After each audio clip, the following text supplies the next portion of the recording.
Hi everyone. Oh, the booster is kicking my ass. I overslept.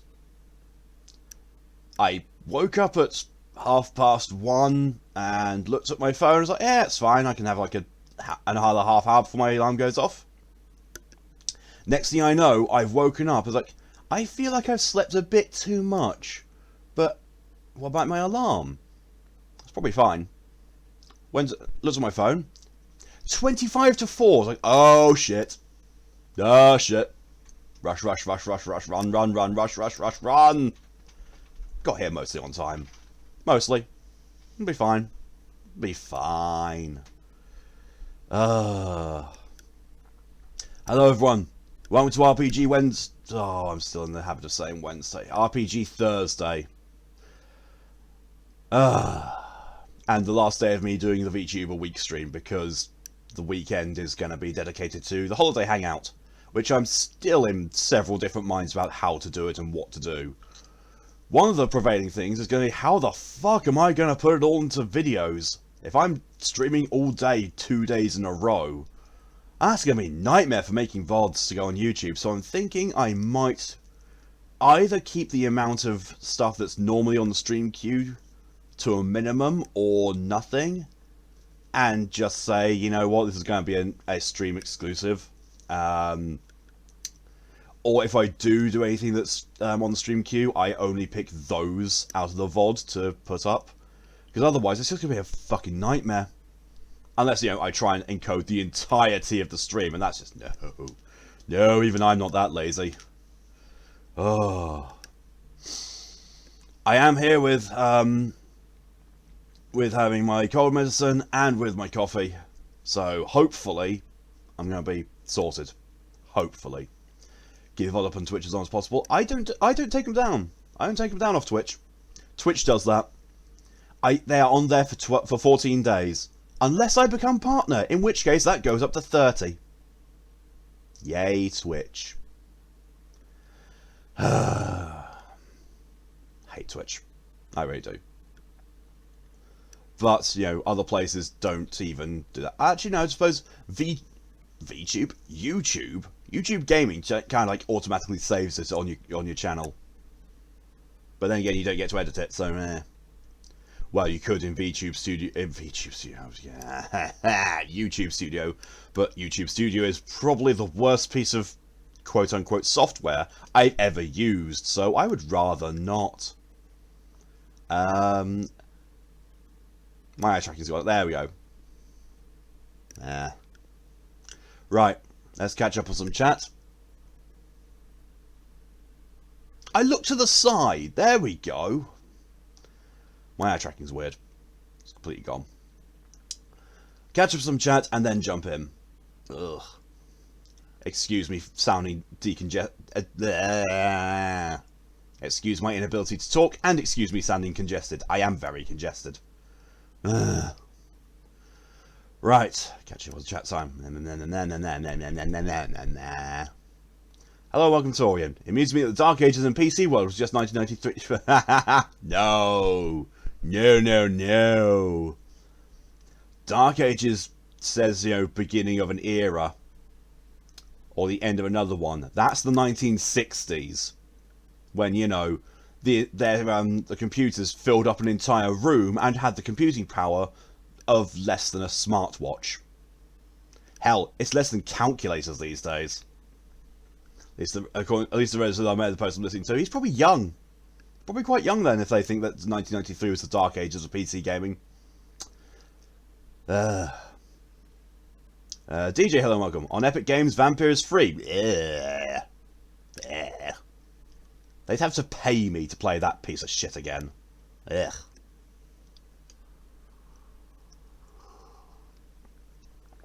The only good thing about Vampire is the soundtrack. That's the only good thing. And I would... No, just no. If the free game includes the soundtrack, then yeah, sure, I'll get it. But no. Otherwise, no, just no. As Torian says, yeah, it's still not worth it. Nah, it's really not. It's either gets bad games. there's a difference between bad games and then there's that. Still better than Control. Got for Christmas last year. Ew. We're grin, hello and welcome. Wise Tory and head patting now because I'm having a really bad day. I woke up late. I'm congested after my booster shot, and just blah blah blah blah. Their brains mush. Yeah, pretty much. That's the way of saying it with less sound effects. Oh yeah, I realised I was actually going to load up the game because I hadn't even preloaded, and that's why I had the stream on mute, as in the audio on mute. Oh, it wasn't PC Gaming, PC Admin. That's even more so than PC Admin, The Dark Ages is not 1993. Fucking hell. It's still 1960s. You know, back during the era of NASA, using a whole fucking room full of computers that have less computing power than a calculator to get people to the moon. So whoever that person is, they don't know what they're fucking talking about. I am so afraid of saying it. I'm not afraid of saying it. Ugh. You like vampire stuff, sue you. So do I, and vampire is still awful. Sue you, okay. Can't. Wrong jurisdiction. And also, not a suable offence. Mark, hello and welcome. Yay for leftover induced food coma. Woke up on my own at 4:30, wide awake. I woke up literally 12 hours after you, Widgren. Wow. What gets around in quotes? You absolute double donkey dick eating dickhead. I have no idea where that came from. I say the kind of insults a lot, so it could be from anywhere. Hello. When Lydia comes into chat. Yeah, and you know, Lydia having shared art of her protogen in the server, so yeah. Double meaning. It's like trying to swallow a hot iron poker. Yeah, that'll be a sour. Or you've been to work back home now. Ooh, lucky you. Come on, baby, investigate my site. Quotes in this chat. Yeah. Oh god. Oh god. Oh, one of the more cursed quotes. Doing a heckin' zoom, zoomy, zoom, zoom. I think I was running away at that point. Right. Let's head on over. Ugh. Get my windows up. Oh, fuck off with your encoding overload. Not in the mood. Right, time to try and remember what I was doing, because I don't fucking know.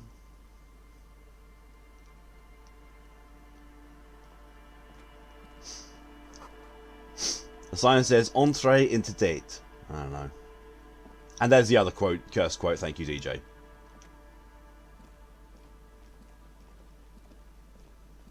Oh. Sometimes interacting with stuff will show you the way forward. I like it. Oh, money. Yay. I'm in the canyon rim. that one I know from being from Control. There's an area in the DLC called the Canyon Rim. Such a fucking child. Yeah. What's that? Found Peepo Peepo? What the fuck is Found Peepo Peepo? The small wire frame inside this futuristic looking Found Peepo hat gives it the aerodynamic shape of a swoop sky as helmet, but none of its protective qualities. Covers the wearer's ears and eyebrows to bring down the drag coefficient. Plus 2 to logic, ultimate peak focus, -1 perception, eyes on the road.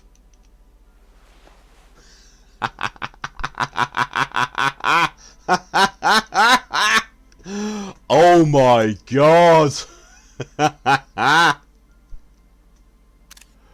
Wow. I really wish you died. That sounds like a Dark Souls one. Wow. Oh, that's wow.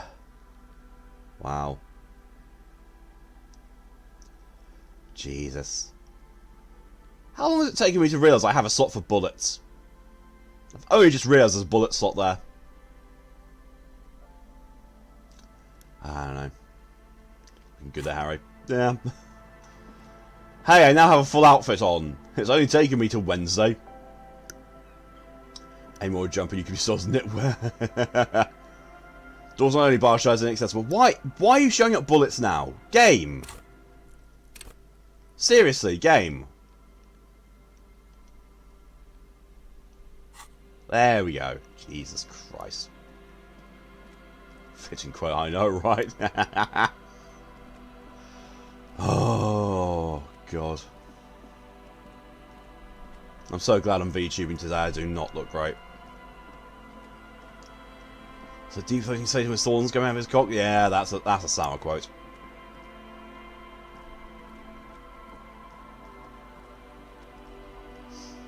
If it involves Satan and or Lilith and oral sex, it's a sour quote. It's painful. Moving on. Yeah, how do you think it was doing it? And you're getting the heckin' Zoom one again. What the fuck? You are getting a lot of quotes. So of course they're going to start doing. The section of the coast hasn't been used in decades. Ooh.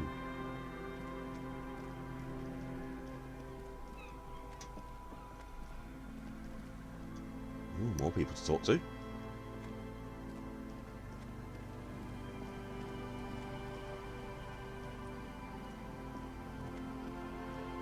Huh. Unless I'm very much mistaken...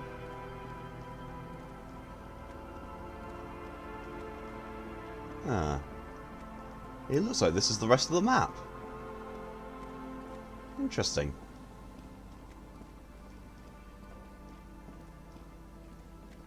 Oh, you fucking peasant. Yep. Come on, yep. An old ticket taker booth, no longer in operation.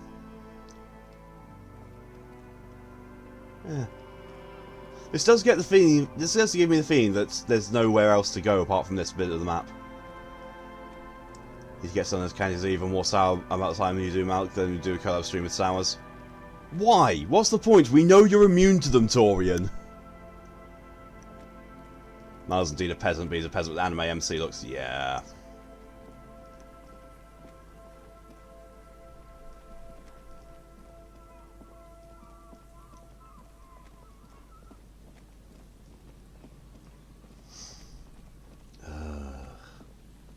Ooh, more things.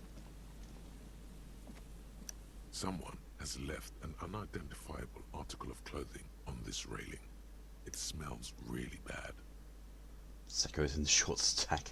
Take a closer look. It's streaked with dried seagull shit and tangled with pieces of seaweed. A dangling arm suggests that there might be a jacket beneath the crust of filth. Oh no, it's not my jacket again, is it? I have a love-hate thing about when my joints feel like they're made by leathers when everything else just feels like wet cotton. Yeah, that's pretty much me right now. It's so easy to stay in bed and fall asleep when all your joints ache, and just laying there is probably one of the most soothing things in the entire world. It seems likely that it was left in the surf until someone laid it out on this fence to dry out. Unfortunately, that just seems to have stiffened it into a shapeless mass. Please tell me you're not taking that with you. Why not? It's a guano-encrusted jacket, and you're already carrying around enough as it is. He has a point. Kim does have a point there. On both sides.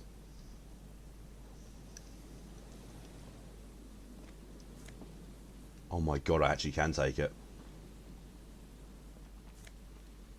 Meh, no. I'm gonna leave it there. I'm gonna leave it. Gonna take that money though. Makeshift roof. Vagrants have tried to make the boardwalk inhabitable. That help will keep out neither rain nor snow nor wind. Not wrong.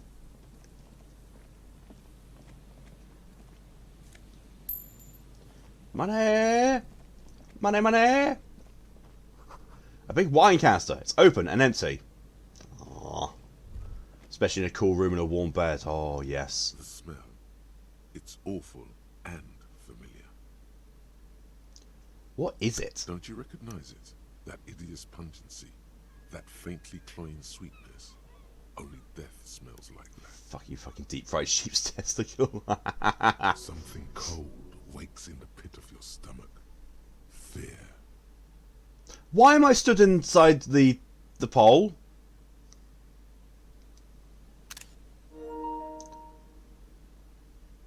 Sarah's mating. It is death. It must be. Heads up, Lieutenant. Kim, what's that smell? The lieutenant has already brought a handkerchief to his nose. The tarp will provide me with some shade. Yeah, true.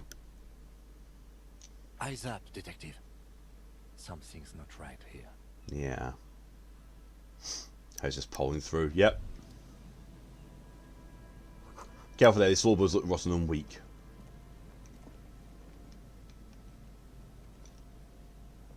There's some tear, an empty cigarette package, and a crumpled kebab wrapper in the trash bin. That guy, I think that guy's dead. I think that guy might be dead. Quote 666. Ah, piss fuck. Happy I want to get in the grip of this damn penis.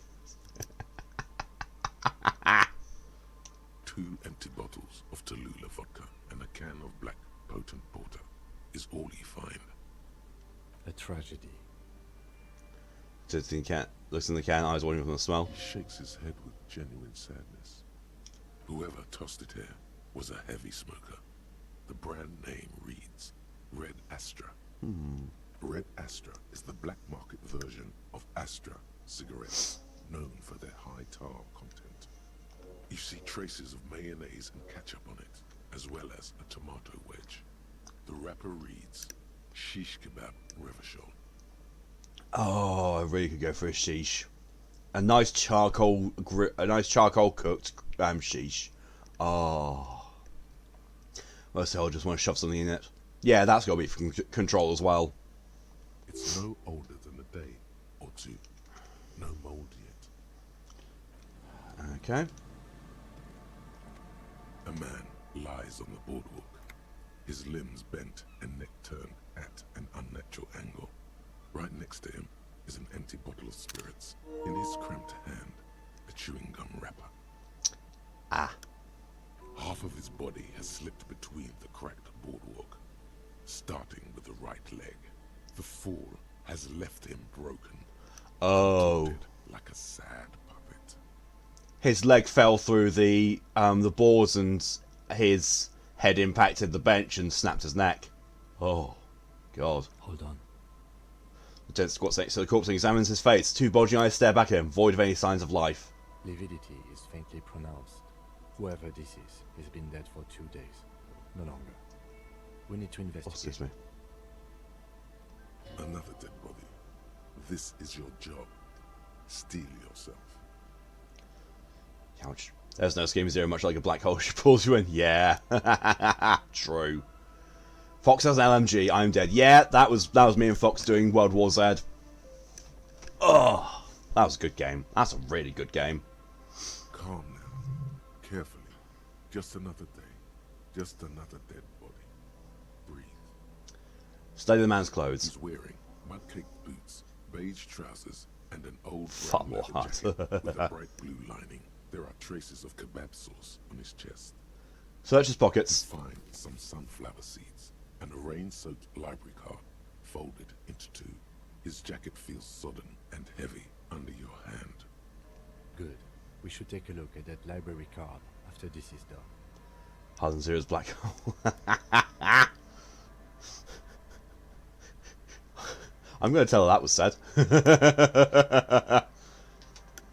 Crusty bullshit right down my throat. Yeah, that was... Oh, that was definitely a sour. Give me 2 seconds whilst I send that to Zero.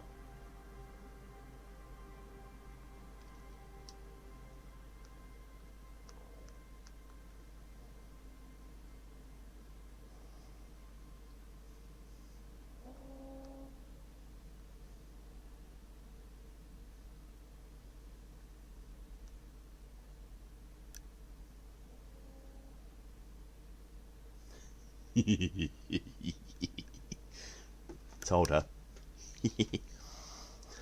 Something like a Twinkie one. Yeah, it was. That's either a sour or a Twinkie one. It's probably when I did a sour then a Twinkie. Ah. Jesus Christ, that's a lot of balls. The boy also food me, now I'm hungry. Yes, balls. So the man himself. The man has fallen State. through a crack. I'm sorry, Widgren. This is definitely not a game that you want to be watching or playing when you've just eaten, unless you've got a cast iron stomach. Still dangling through the hole.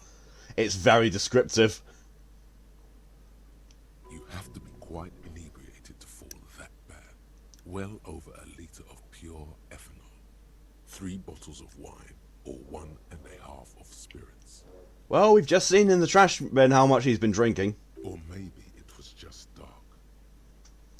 Examine his His face. expression is dull, like the sea behind him.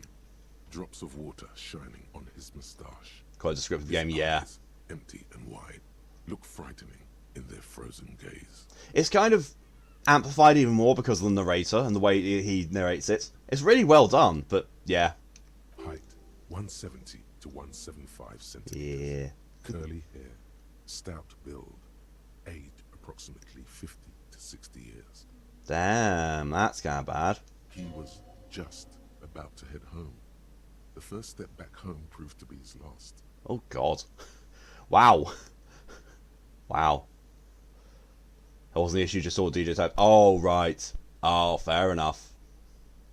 That's what the chewing gum seems to point to as well. Study surroundings. There's some dried blood on the metal bench. Right The where fuck went on with my face tracking there? floorboards are rotten and slippery wet around the hole. An empty bottle lies nearby. A chewing gum wrapper is clutched in his fist. That fascinates me. I just wonders whether the game devs alright. Nah, it's like I can appreciate why they're doing it. It's basically it's being gritty. The game is gritty, and they're not shying away from that grittiness, which I like.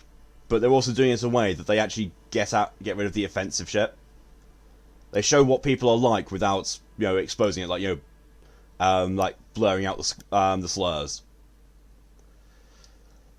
Well, fuck that! I just watched someone's getting autopsy. Maybe.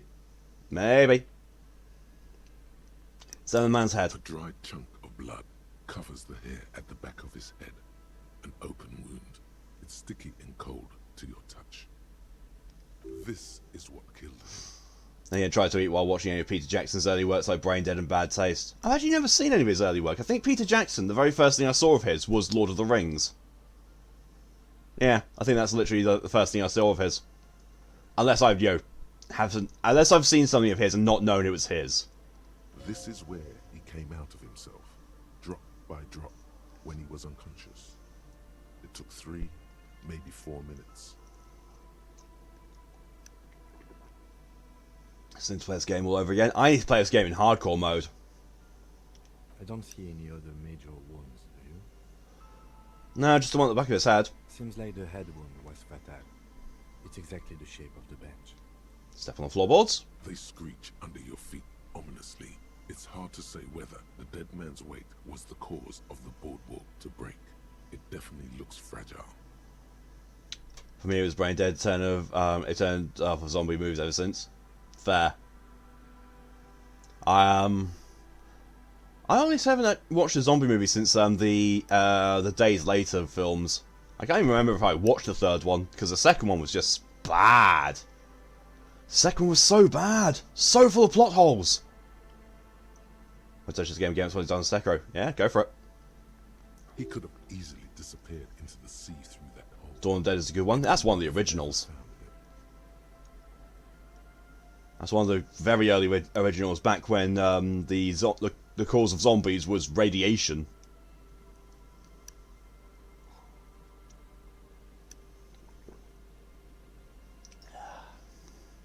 Examine the bottle. A .75 litre Tallulah vodka with its cap missing.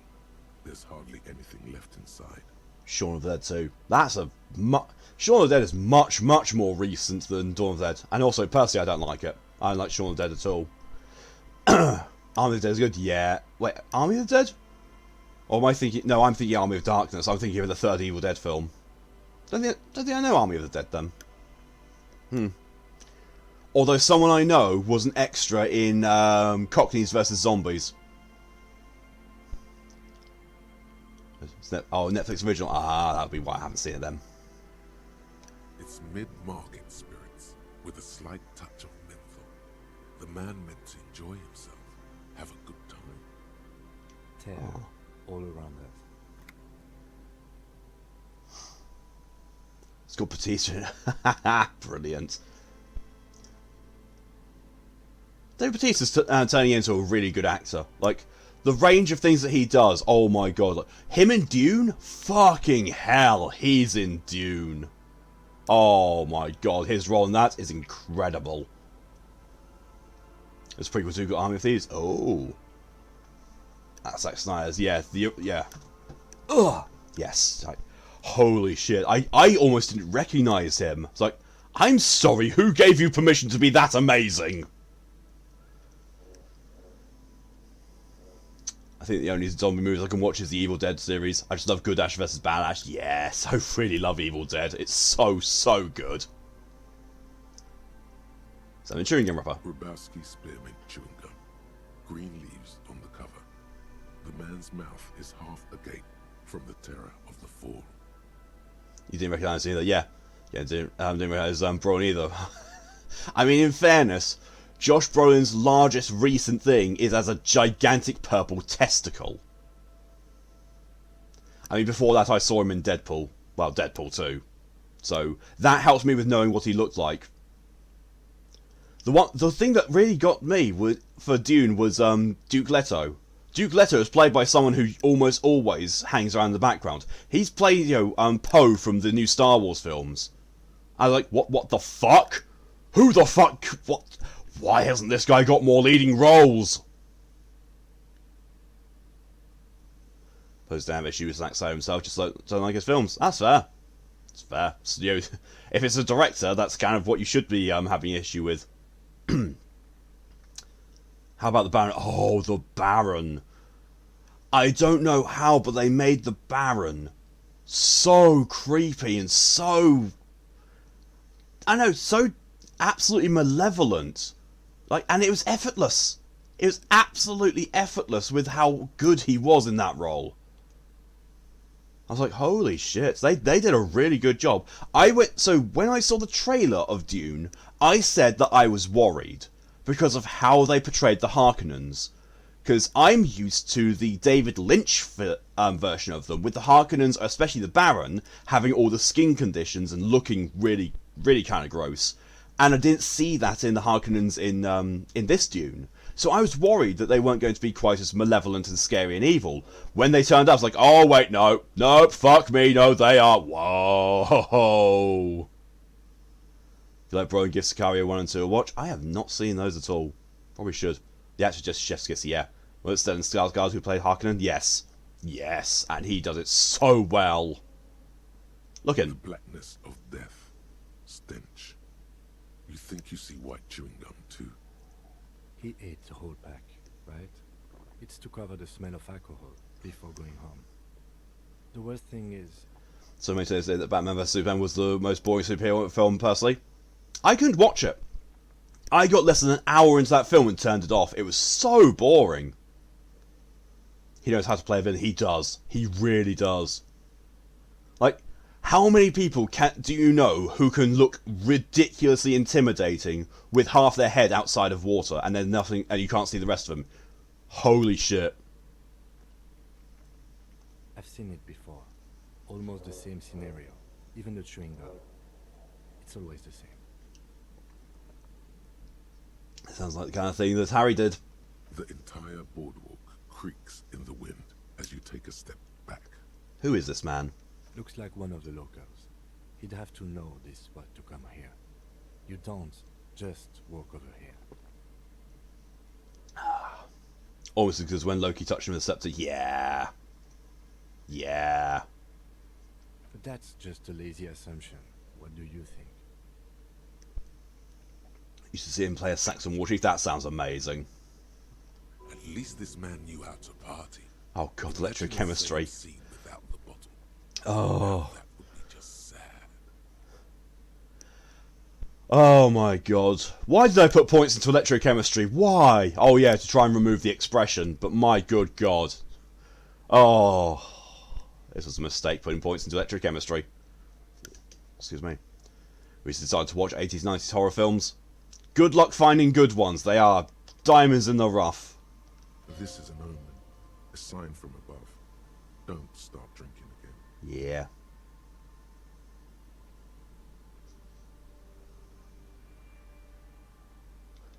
What we're witnessing here is the demise of a great party beast. That leather jacket, an empty vodka bottle, kiss your fingers. Oh my god. Some of the dialogue options in this are amazing. He looks like me. I could have ended just like him, dead on some empty boardwalk with a bottle next to my corpse. Well, at least you're not married. Oh. Well, I took damage to my morale. It's fine, I've got 4 more points of morale. It's fine. Try Dog Soldiers. Oh god, I did not like Dog Soldiers. Everyone hypes about Dog Soldiers, but I did not like it.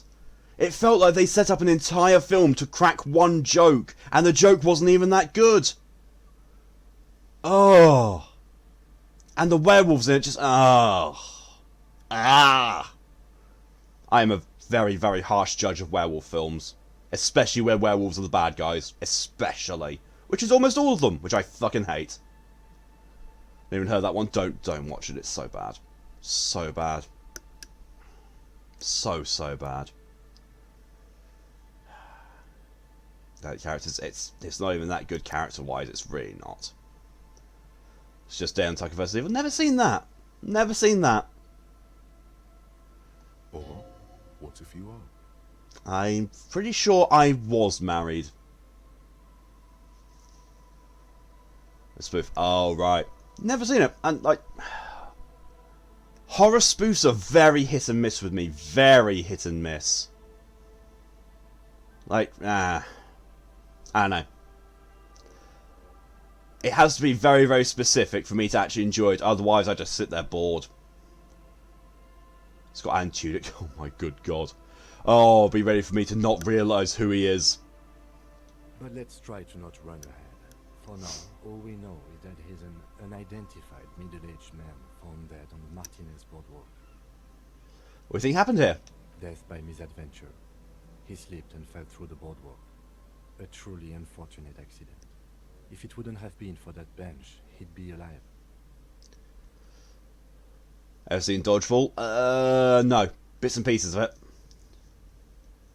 Just love the sheer stupidity of Dog Soldiers. It's more comedy for me. That's probably why I didn't enjoy it. Not because it's a comedy, but because I went in wanting and expecting a good horror film, and it's not that. It's not a good horror film. Like I said, the entire film was a setup for one joke, and just hated it. He was drunk. Oh yes. What about alcohol poisoning, liver failure? Some symptoms of acute alcohol poisoning would have definitely played a role here. He's watched. Oh yeah, I know. I know who Alan Tudyk is. I know. I've seen him. In a variety of roles, but for some weird reason, I never quite grasp that it's him. Whenever I see him in something or hear him, it's like he's got one of those faces. It's just what? Like him being in A Knight's Tale. I watched A Knight's Tale so many times, and it took me ages. Like, oh my god, that's Alan Tudyk. Personally believe that the theme by John Carpenter is the best 80s horror film. Yes! The Thing is so good! So good! And it also holds a record.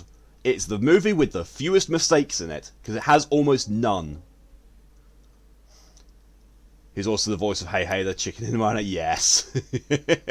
Yeah. He's also the voice of the gangster Fennec Foxx in Zootopia, which I love. But I think that death arrives through head trauma, not liver failure. Someone should be held responsible for this broken boardwalk. It's dangerous. They'll seal this place off after the news reaches. Wait, what? Yeah. Officials. That's awesome, I yeah. doubt that they have enough Yeah. resources to actually repair the boardwalk. It's one of those things like, you don't realise it's Alan Tudyk until you see the name Alan Tudyk. He's even in fucking Wreck-It Ralph. I was like, what? What? Like, seeing his name in Wreck-It Ralph, I was like, I know that character. I didn't pick up on that. And then I re-watched it and listened out to that specific character. I was like, oh my god, it is. What the fuck? Giving the mouth of man a try. Ooh. He's in Deadpool 2. Is he? Who's he in Deadpool 2?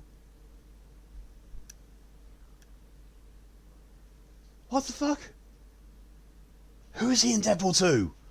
He's one of the rednecks? Oh, of course he is! Yeah! Yeah, he is. Yeah, he's one of the rednecks in that, yeah. And she gets King Candy Ray Ralph. Yeah. Yeah, took me ages to realise. Talking about butt wipes for the toilet paper, yep. John Carpenter plays Lovecraftian themes starring Sam Neill. Ooh, now that's a good concoction. I love Wreck-It Ralph, the first movie. I like both of them. Honestly. Not that sealing it up would keep anyone away. All it does is keep the city council's hands clean. Yeah. It does seem to be a pretty straightforward misadventure, although there's still a question of identifying the body. What should we do with them? From where I stand, I can see two options. We either take the case and follow the leads to identify the body on our own, or we report back to the station. And You enjoyed the second film, it says. I loved it. I honestly loved it. He's not the Fennec in Zootopia, he's Duke Weasel. Oh, yeah. I don't know why I got those two confused, but yeah. I knew he was some somewhat minor character in Zootopia. But yeah.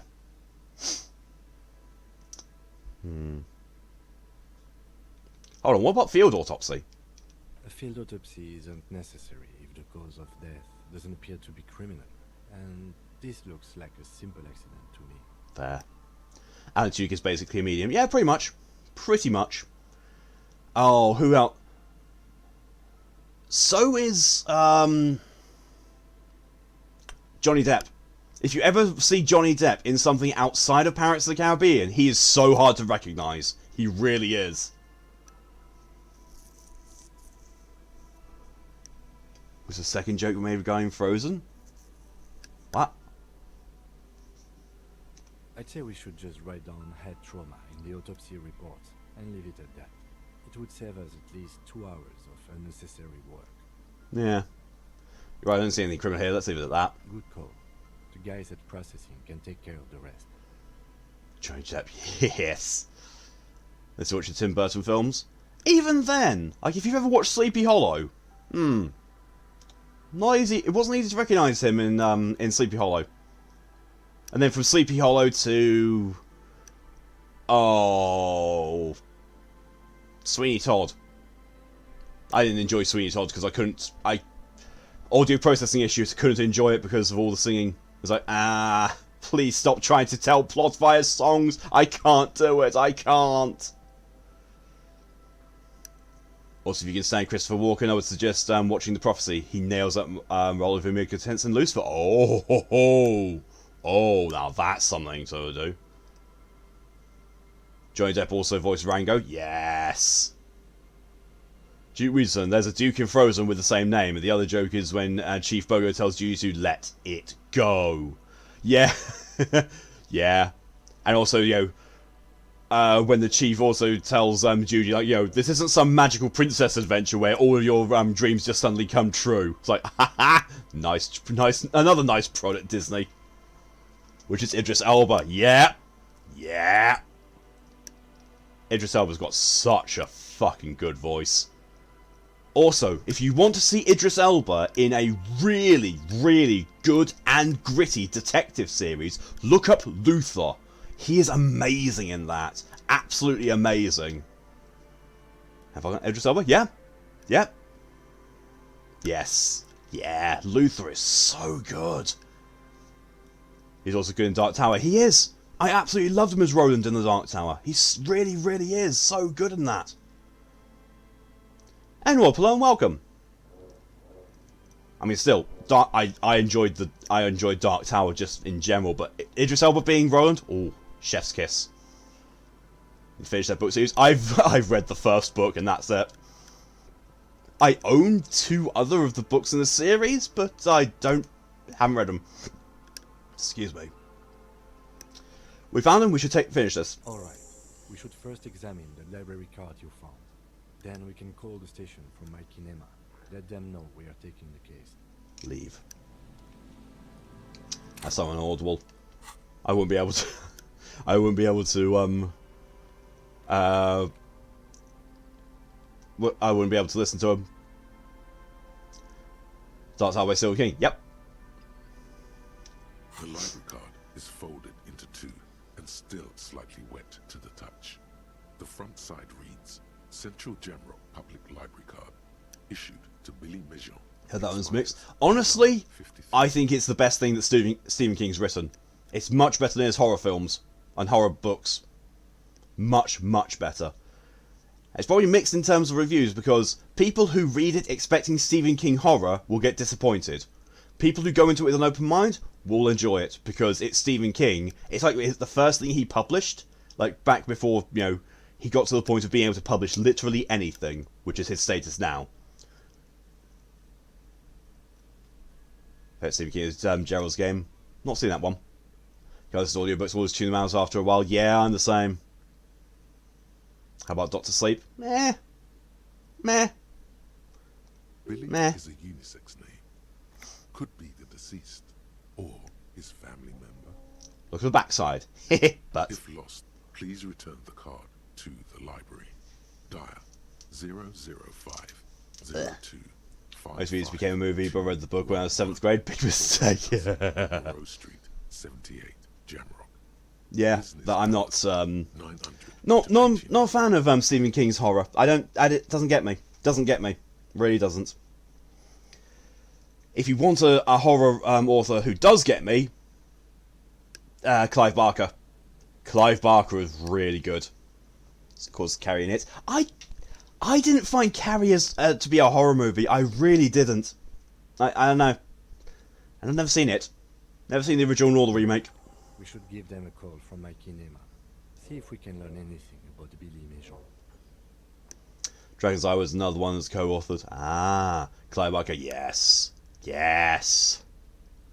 Chrissy is also King, right? I believe so, yeah. Hellraiser, yep. Hellraiser, yeah. He's got such a completely different way of doing horror, but it just really works for me. It really does. Find a list of books written in blue pencil. Radio thriller. Stand a little less between me and the sun. The last one in the list is The Glinting Curve by M. Theobald. A library stamp indicates that the book has been returned. Yes. You watched that one in 5th grade, 7 years old. You started off well, Torian. Also Candyman, yep. Most of these titles seem to be in the sci-fi genre. Some thrillers too. Sounds like my kind of library card. You know, me trying to get every single Philip K. Dick book. Didn't see the original Candyman, just the newest one. I've seen the original. And just the original, not seen the newer ones. Foxx recently watched the remake. Meh.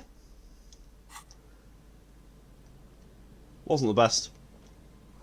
Comment preview has been out of order for years. Oh well. By immense configuration, my D&D GM had my party find that thing once. Oh.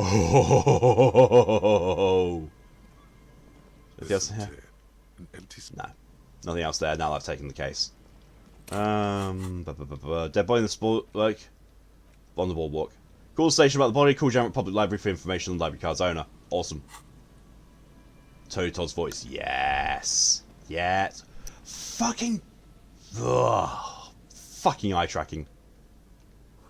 Moonshine probably. Smells like tasty fermentation. Oh, God. Harry, get a grip! So, no, Tony so wasn't going to complain about being spooked into cuddles. That is exactly how me and Callie watching The Conjuring turned out. What's that? Oh, a postcard. But yeah, Callie and I watched The Conjuring together. I'd already seen it. Oh, she was so spooked. She almost crawled at, well, actually no, crawling sounds a bit too slow. She almost leapt at me. Although that also was the same time that I had 40 chicken nuggets. I could not move afterwards. Of course, character recognized the damnable thing. Had a hell of a time trying to stop the others from fiddling about with it. Yeah. This one has hell written on its back. It could not be further from the truth. It's the boom years, and Curon, the nicest district in Revachol West, is enjoying a sun-drenched day. Tall and handsome buildings rise from the riverside, steel, iron, and yellow limestone, with cloud shadows sliding on facades. Wow. I wonder if there's like an achievement for getting all the postcards. Ah, used to be so easily scared with horror movies. I don't think I did. Apart from one, there was one film when I was younger that really got me, and to this day it still has memories for me. We spent the top red, water drips from it, which is Event Horizon. So whenever someone says Sam Neill, I think Event Horizon immediately, and I get a little shiver down my spine. Is listening part that can't really watch movies because of narcolepsy and she'll fall asleep quickly. Ah, understandable. Fawn, hello and welcome. Again, back then my local horror movies are actually scary. Sign of the times. Make a Venus prescription lenses. Oh my god. What the fuck did I just pick up? +2 encyclopedia. Discover your inner Beano. -1 perception. Nausea-inducing hell glasses. Watch it when you're 5 or 6, still scared of clowns to this day. Yeah, I know people are scared of clowns. Event Horizon is really, really scary. It is. It's so well done and becomes scary as a result of that. Whose idiotic idea was square and beige plastic frames anyway? Beige is a colour that does not look good on anyone. Not to mention that seeing the world through these exceedingly thick lenses feels almost nauseating. The It miniseries with Tim Curry? No, I think Soren was thinking about the original It. Didn't know there was a series. I honestly did not know there was a miniseries of it.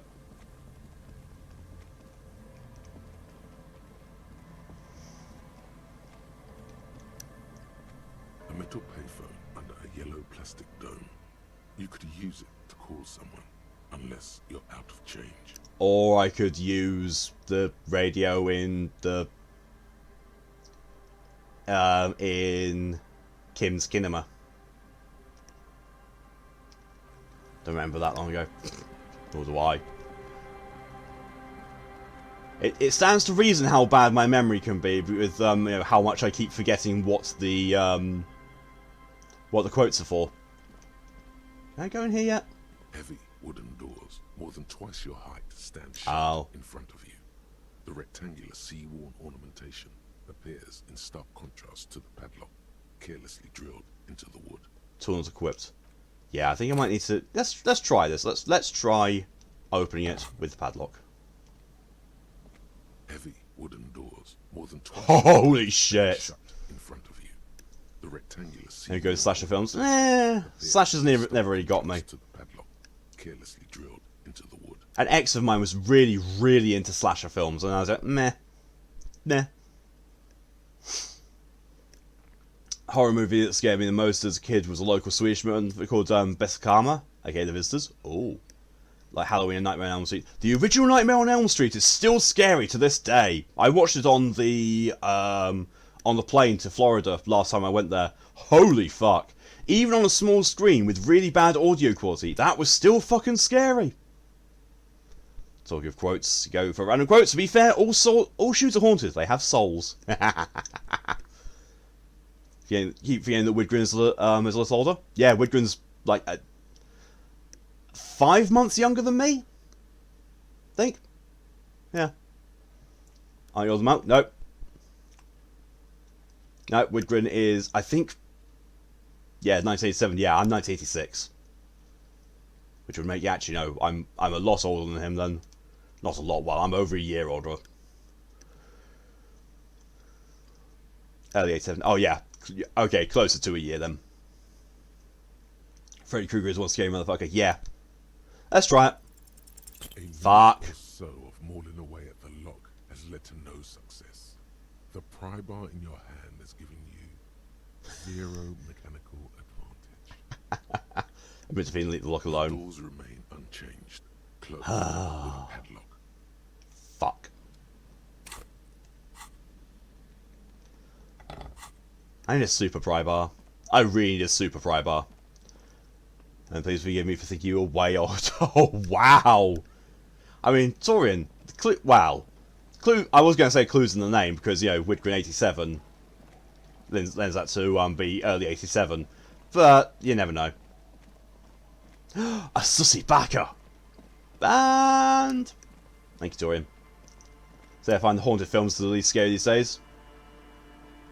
Yeah, like Paranormal Activity. I went through a massive binge watching of watching found footage movies.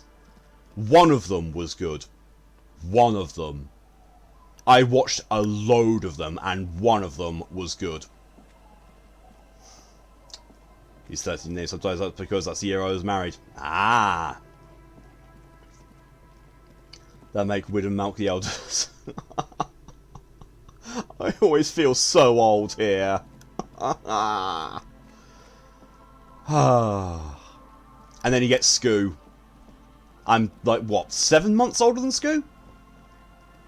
Yeah, I think about 7 months. Actually, no, I think less. Essentially, yes. Found footage films are very easy to miss. Paranormal Activity, even though it's the most famous found footage movie, is actually one of the worst. April to November, 7 months or some days. Ah, why did I think? Oh, I was going to say, why on earth did I think that they were born in July? They weren't. Callie was born in July. I know when people who are close to me are born. I just don't know who's born when. Don't mind, already 1/3 grey in my hair. I've got some grey hairs. This is one of the reasons why I keep dyeing it red. Because you're a hookist. Inside, Probably. you see a set of steering levers, a radio microphone, a pull-out toolbox, and the soft. What the fuck, face tracking? Gauge.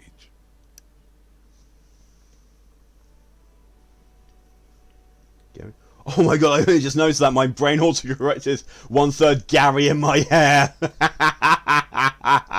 Mal is getting to people's hair now.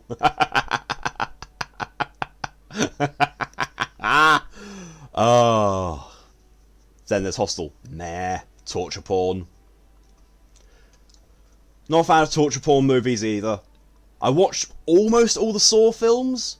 The very first Saw film is really good. Really good. And oh god, I can't remember which one it is. Saw 3D, I think it might have been. But there's one of the later Saw films, not the most recent one. The later one has a really, really good premise, but it was kind of terrible. Don't mind when the Gary in my hair. It makes people smile. I mean, Hostel is not that torture porn, and it's a sequel after. Oh yeah, they went the Saw route. 57, how may I assist you? I need to report a dead body in the Martinet boardwalk. 1 moment. Excuse me. Can you please describe the body? Age, sex, cause of death? Watch Hostel. I couldn't stop laughing at the eye part. So if 1/3 is called Gary, what's the other 2/3 called? You deranged? I mean, I laughed at Titanic. I saw Titanic and I laughed. Saw 3D is just bad. Oh, I'm trying to remember if Saw 3D is the one that I'm talking about. The one that starts off with like 6 people chained to a wall by like a neck brace, and when one of them goes forward, another one gets pulled back. If that's the one I'm thinking of, it's got a really, really good premise.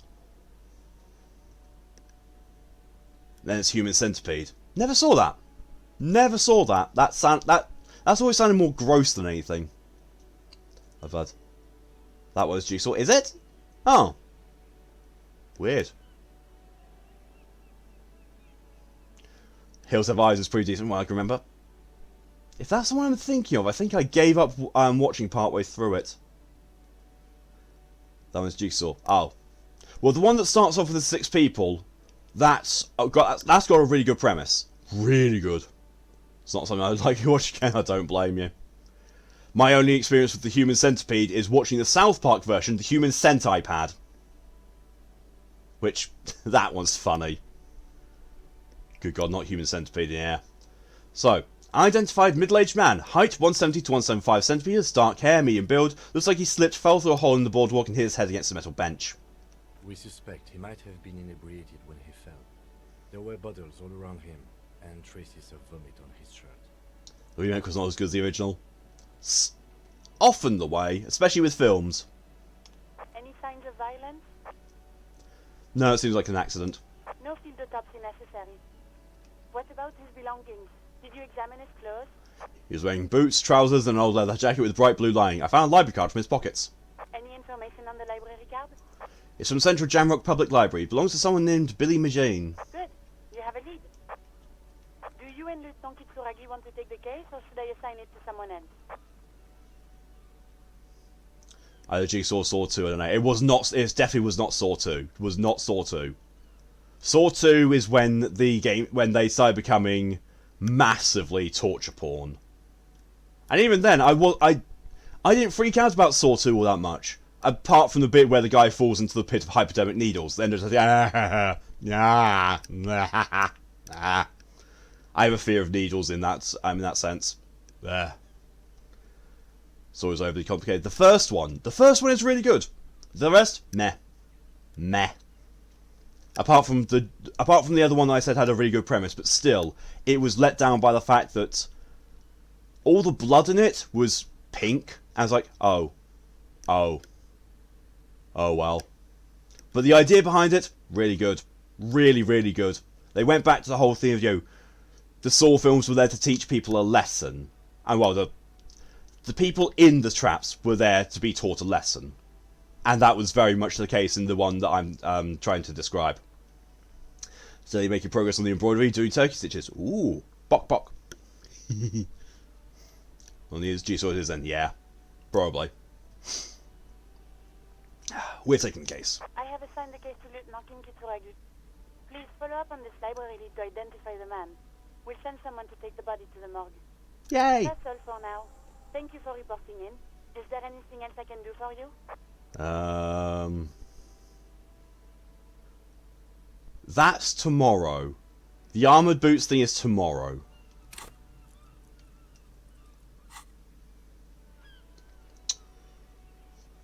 Turkeys don't say bok bok. Yes, they do.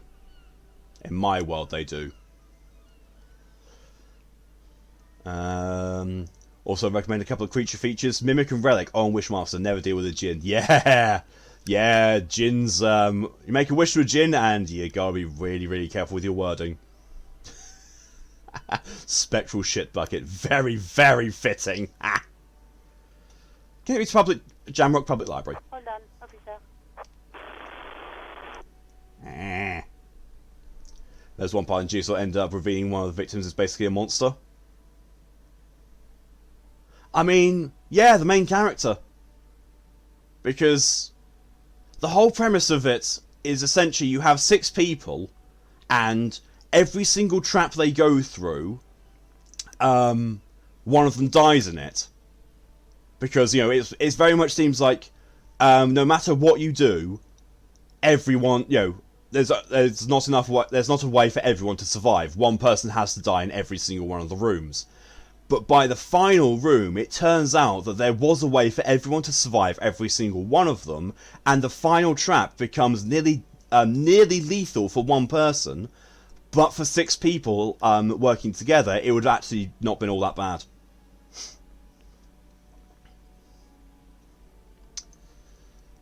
The trap you're talking about initially is called Bucket Heads. Ah, there. I've got Central Jamrock Public Library on the line, and I've already introduced you to their librarian. Connecting the call in 2, 1. Yes, this is Central Jamrock Public Library here. How can I help you, officer? It's a clip when you go to the IMDb page for Jigsaw. Ah, so it must be Jigsaw then. Thank you, Torium. He sounds worried, yet ready to assist. This is how people get when the police call. I'm looking for any information you can provide on Billy Majane, a reader. Billy Majon, you said. Give me a moment, I'll have to check our database.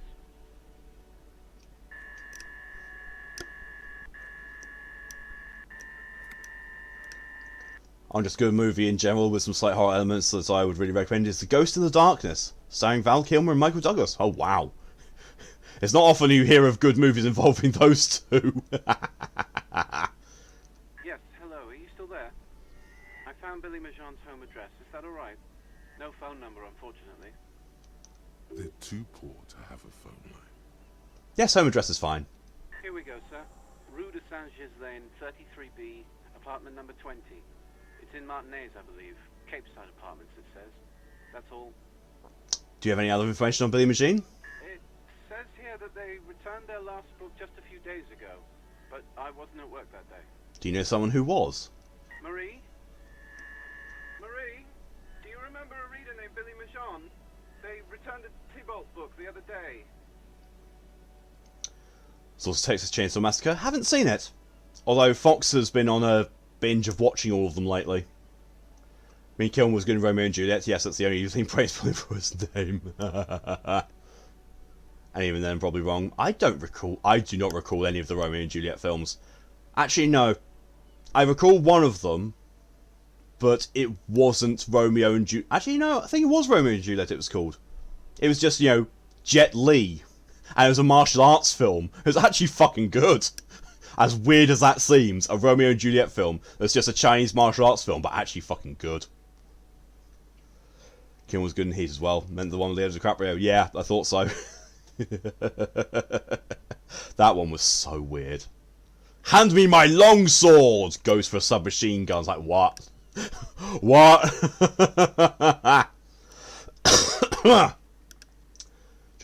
Romeo Must Die, that's it! Yes, Romeo Must Die, that was so good. Yes, it was my colleague Marie. She said that it was Billy's husband who returned the book. He also asked for the new sci-fi release, Lowe's Radio City 87. Oh. Haven't yet. Oh, this is going to be bad. Good. You have a name now. Oh.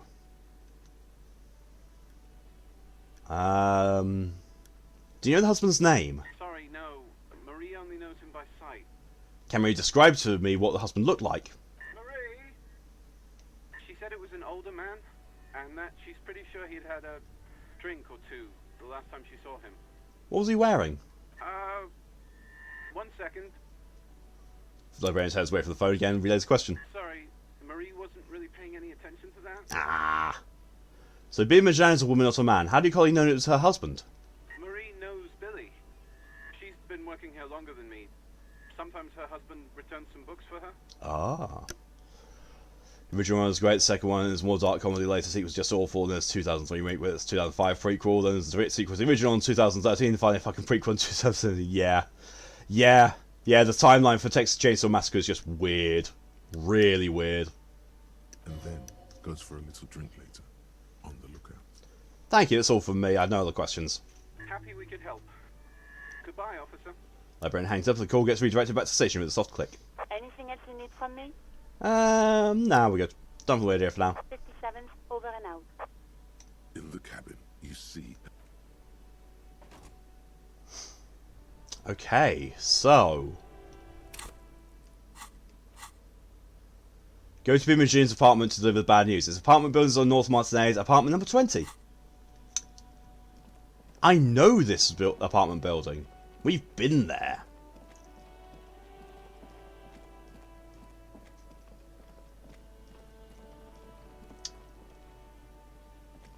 I say I know the building, I go completely the wrong way. The only franchise rivals in that bollocks of a timeline is Halloween movies, yeah. Not seen the Halloween movies either, though, to be honest. Like, I want to see the Nightmare on Elm Street movies, apart from the first one, I've already seen that. And the Friday the 13th movies, and also... oh, what was that? Halloween, yeah. Ever seen the House movies? If you... I'm going to say no. I don't think I have.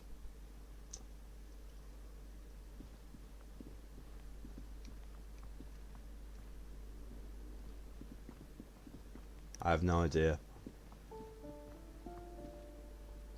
Also, with a horror mindfuck, try watching Jacob's Ladder. Ooh. This door has been closed with a padlock. A chalk-drawn number on the board says number 11. Nope, don't want 11. Which means none of these are probably the ones I want. I want to go up to the second floor. Balcony. I've never fully watched it. I have not. I've heard of it, not watched it. That was a thing. Yeah. Well, it's definitely not up here. Which means it's on the other balcony on the other side of the building. Wait, wasn't the apartment that I went into to meet the city official number 28? Yeah, I'm pretty sure it was 28. That's not gonna be 20. You hear someone walking around inside. Nah. That's number 10, yeah. I thought it would be. Just wanted to double check. Balcony. Ah.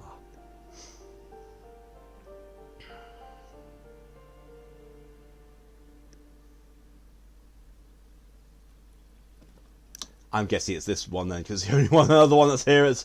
A weathered brown door. The number reads 20. Post the curse of the turkey stitches. Ooh. So does kids have no idea what the fuck I was watching except to scare the fuck out of me. The lieutenant motions to you to go ahead and knock. This is the door. You already know it's the right door. This is going to be so hard. Why did you have to say it in that voice? This is going to be so hard. Oh, I got a message. It's probably 0. It's probably 0. And it's like, nah. Get my phone.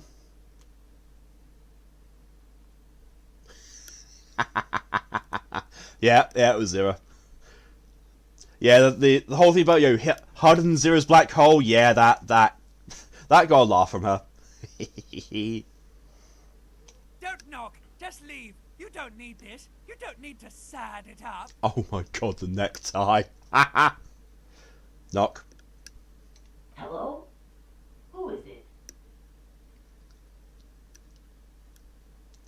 So Guillermo del Toro is a fantastic director with monster films. Yes, he is. And pretty much the whole community I'm part of, pretty much says that he's a monster fucker. Yeah. The police. It's Billy Magene's home. This is the police opening the door. There's fear in her voice. Give us a moment. What? Us? Come in. The door is open. Okay. Why us? It could just be a turn of phrase, but why is she saying us specifically? Hello, I'm Billy. Would you like something to drink? Tea? Lemonade? We're out of coffee. I was supposed to get some tomorrow. Find it amusing that I can name several horror movies while not being a fan of the genre thanks to my brother and cousins who are horror fans. Ah, yeah. The lieutenant has taken off his foggy glasses and is busy cleaning them in his handkerchief. For now, you're on your own here. Thanks, Kim. Condensation from stepping inside. Thanks, Kim. He must feel vulnerable without his glasses. Thanks, but I'm That's why alright. He's letting you take the lead. Is this about Victor, my husband? Is he in some kind Del of Toro, trouble Pan's Labyrinth, enough said. Yeah. I can come back Fucking when I'm Hellboy as well, yeah. That's what? Didn't he also do The Shape of Water? Because that's definite primo monster fucking.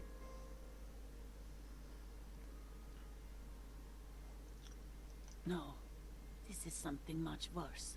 Is he in a hospital? Hellboy I like How Panadint. bad is it? Hellboy I really loved. Haven't seen the remake yet. I've been told really bad things about it. Panadint. Yeah, I was a bit meh on Pan's Labyrinth as well, honestly. No? Oh. Who the fuck did Shape of Water then? Huh. How about some small talk before you break the news?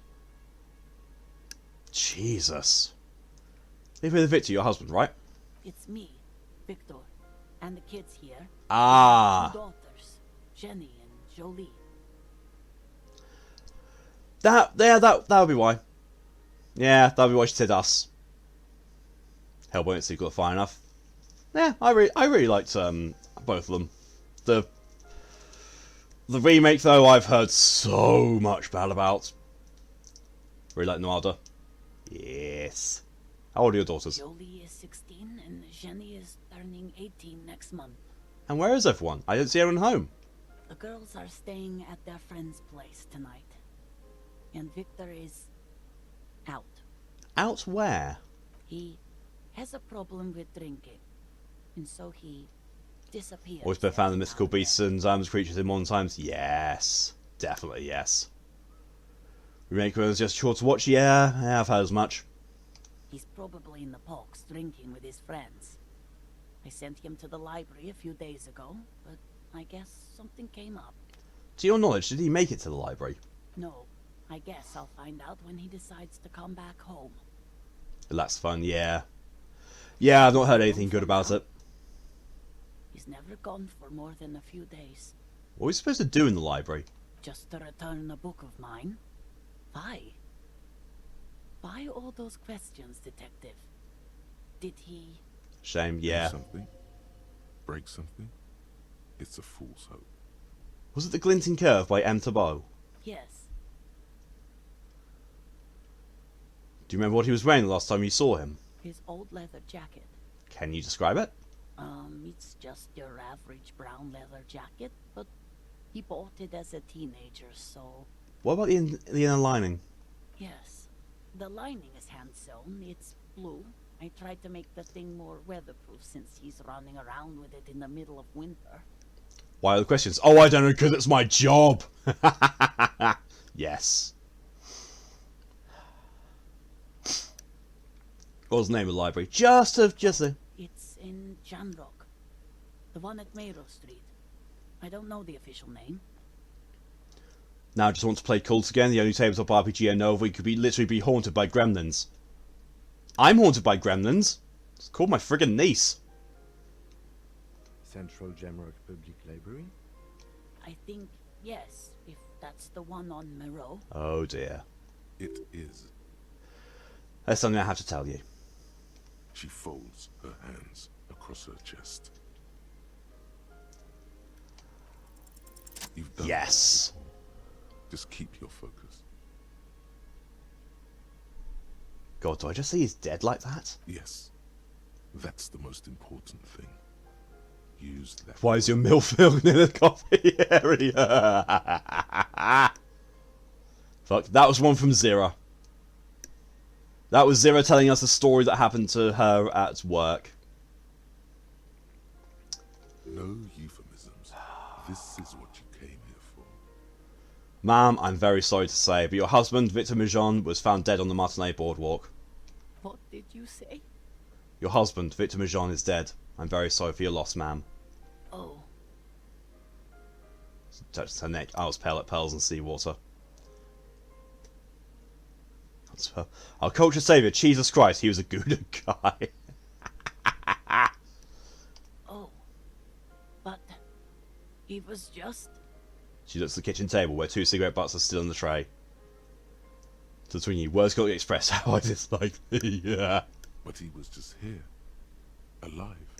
Yeah. We understand this comes as a huge shock. I want you to know that me and my partner are here for you if you have any questions. Take your time, man. What happened to him? It was an accident. He fell through the hole in the boardwalk and hit his head. Was he drunk? Alcohol may have played a role, yes. Considering he's... see. yeah. And you just found him there, lying in the cold. How long had he been there? If you say 2 days maybe, it will be etched in her mind forever. Couldn't have been long. She blinks, eyes welling up with tears, as her hand starts searching for something from the pockets of her dress. Here. The lieutenant takes out his handkerchief and offers it to the woman. She nods and slowly wipes away her tears. Is there anyone we could call for you? A friend? A family member? Somebody who could be here for you? No. I just need to tell my girls. The air gets sucked out of her lungs suddenly. God, should I call them? Should I tell them to come home? No. A day. No. Take a day to recover. You'll be better prepared when they come home tomorrow. Good. It's probably the right thing. Thank you. She nods, but with a wretched expression. Just tell me, what do I need to do next? Where is he? Never had one of the answer thing here in Sweden as far as I know. They're awful. They are fucking awful. Ugh. The equivalents aren't as bad, but when you get an actual proper one from America, ugh. Hate them. We've taken him to the city morgue. The local coroner will be contacting you shortly to arrange the funeral. Here's his number in case you want to contact him earlier. Has to leave it with the morgue's contact information. Is there anything else that the RCM could do for you? No, I'll call you if something comes up. I'm still... She rubs her face, runs her fingers over cheeks that become numb. Thank you. Thank you for telling me. I'll call if... She runs out of breath. Again, I'm very sorry, ma'am. We should step outside and talk. Set the library card by her and leave the room.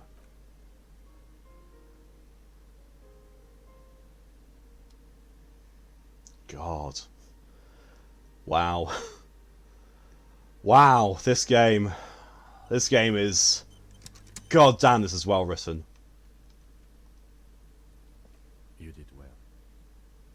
Lieutenant says as soon as you've left the apartment, the balcony feels cool and quiet with a stunning view of the district.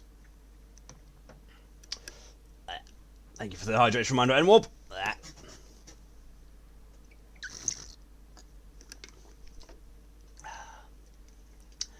Cassell used to love Twiggies as the name of them back then. See, when you say Twiggies, I think of Twiglets that we have over here, and those are very different Twinkies. I was taking vanilla or apple filled donut, thank you very much. Same. Oh, I really want an apple donut now. Thanks, Widgren. Thanks. So my mum didn't sign permission slip for that field trip, so yeah. Yeah, that was I wasn't expecting it to be quite that heavy and, you know, well written. Nod. What now? I'll call the station when we're finished with the day and let them know the name of the deceased. What about Billy and her kids? They'll manage. They have to. It's not your place to live their lives. That's it? That's it. We should get back to our case now that our duty here is done. Vanilla apple filled donuts, awesome. Yeah, especially latter. Yeah, I vastly prefer apple filled. You're welcome. I had one the day before yesterday. Apple donuts are my favourite. Right, this is closed then. Let's go. Yay, I got XP! And I completed a minor side quest.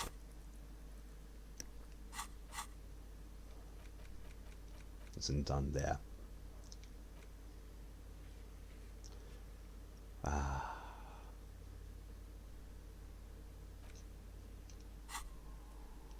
Right, well, we've done that. Wait, I just realised something. It actually says my name and rank now in the journal. Oh my god! Javier Dubois, Lieutenant 2A Ufreta. Ha! I'm a boring cop. I'm still a communist and a moralist. Good cop, bad cop, 19. Hey, that's 19 good cops. Yes. Honor 1. Pfft.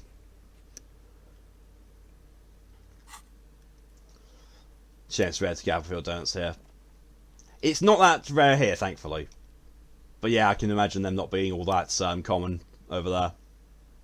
They are very, very common in America. Oh my god. Ken and I used to get large boxes of donuts together. Oh. I say used to as if she and I has no thing. What the fuck is wrong with me? Last time I was in Florida, we used to do it all the time. Fuck's sake. Yes, I had some Luschetta, Swedish saffron buns with raisins. Oh, that sounds amazing. We have a donut covered in sugar on one of the sides. Huh. That's odd. Well, it's not similar to what we have here. We have oh, our sugar covered donuts are just covered in sugar, and yet still more healthy than American ones. pretty much classically here. Yeah, the sugar-covered solid donuts. When I say solid, like, you know, don't have a hole in them. They're pretty much, you know, the classic kind over here. Okay, so well, going back to that other area to investigate more things. It's a Christmas thing here in Sweden. Why is it so many European countries have really good Christmas food? I'm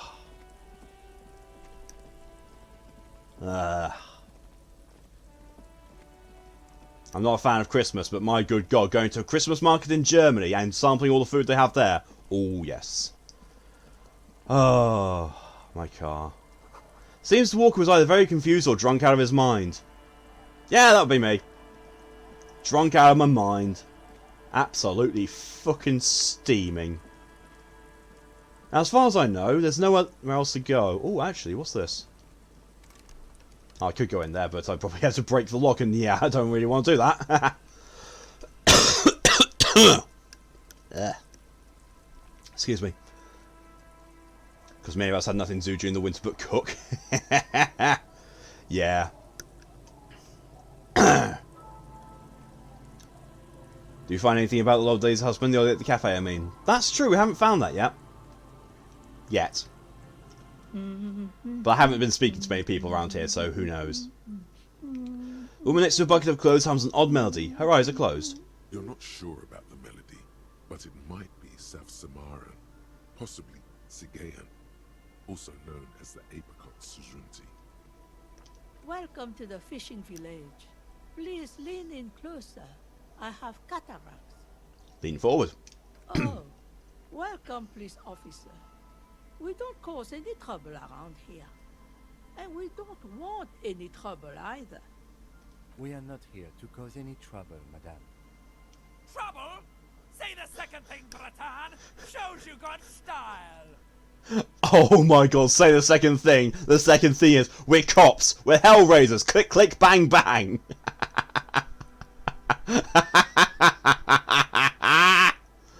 Wow. Does anyone wants to hit you in the fields? Does it? I mean, I had that previous one there. I don't know anything about the other husband. What he said. We're cops. We don't cause trouble. We take care of trouble. Oh, of course. Last time we saw you around, Also several old jokes about why so many Scandinavians used to be born during the spring and summer at night, long and dark during winter. Yeah, I've heard that one. Still, in Martinez, considered an ill omen. Yeah, there's also the less funny thing and more kind of depressing thing is that is why Finland used to have the highest suicide rate in the entire world, because there's nothing to do in the winter and it's just so depressing.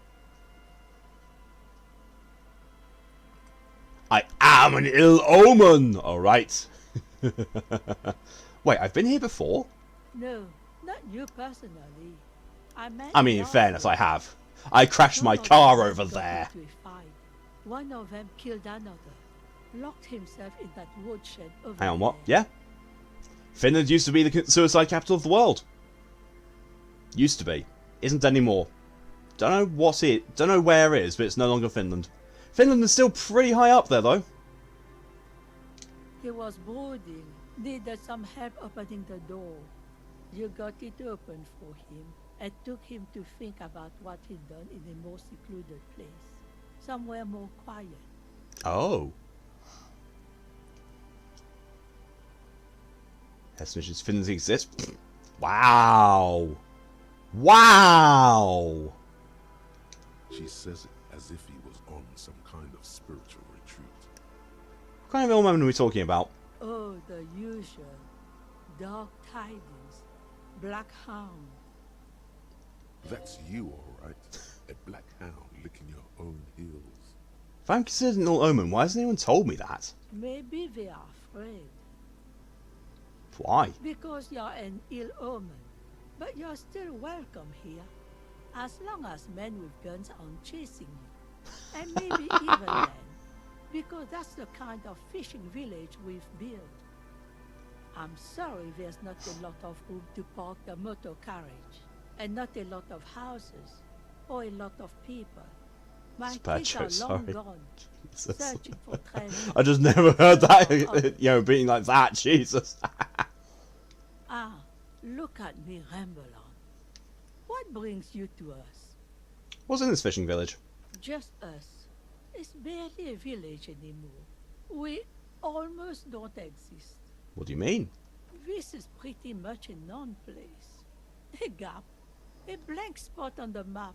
Just a cluster of nameless shacks on a nameless street. The place is My so eye tracking's going all over the place again. It's not even- Friggin' hate this. This place is pornographically full. What the fuck?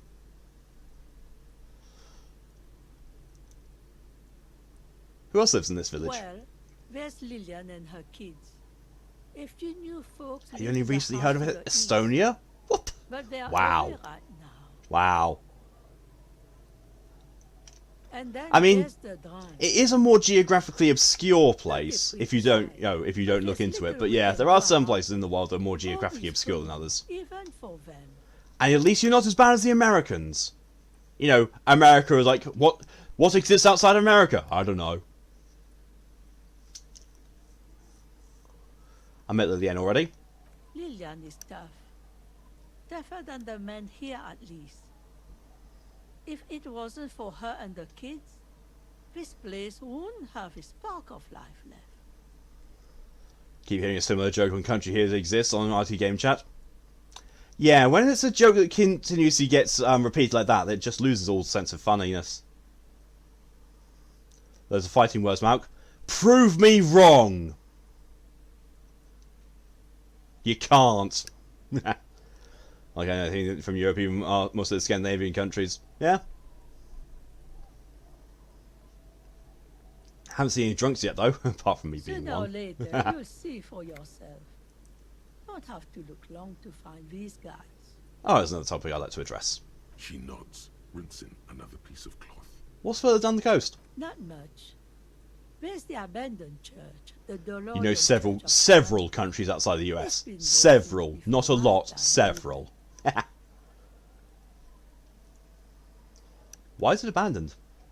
Some things just don't fly, officer. Look around. Who'd go to church here? They built it 300 years ago.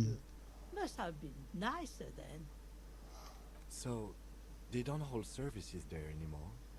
I mean, Ecclesiastes. sort of on the other foot. I can't name all the states in the US, but we're talking about one country as opposed to one continent. Mostly Beach reacted since my grandfather came from Estonia and the family has roots going back to the 1600s. Ah. No, we've tried, but Oh, things my just arm. keep happening. Ow. Crime, accidents, other things. The place never stays open.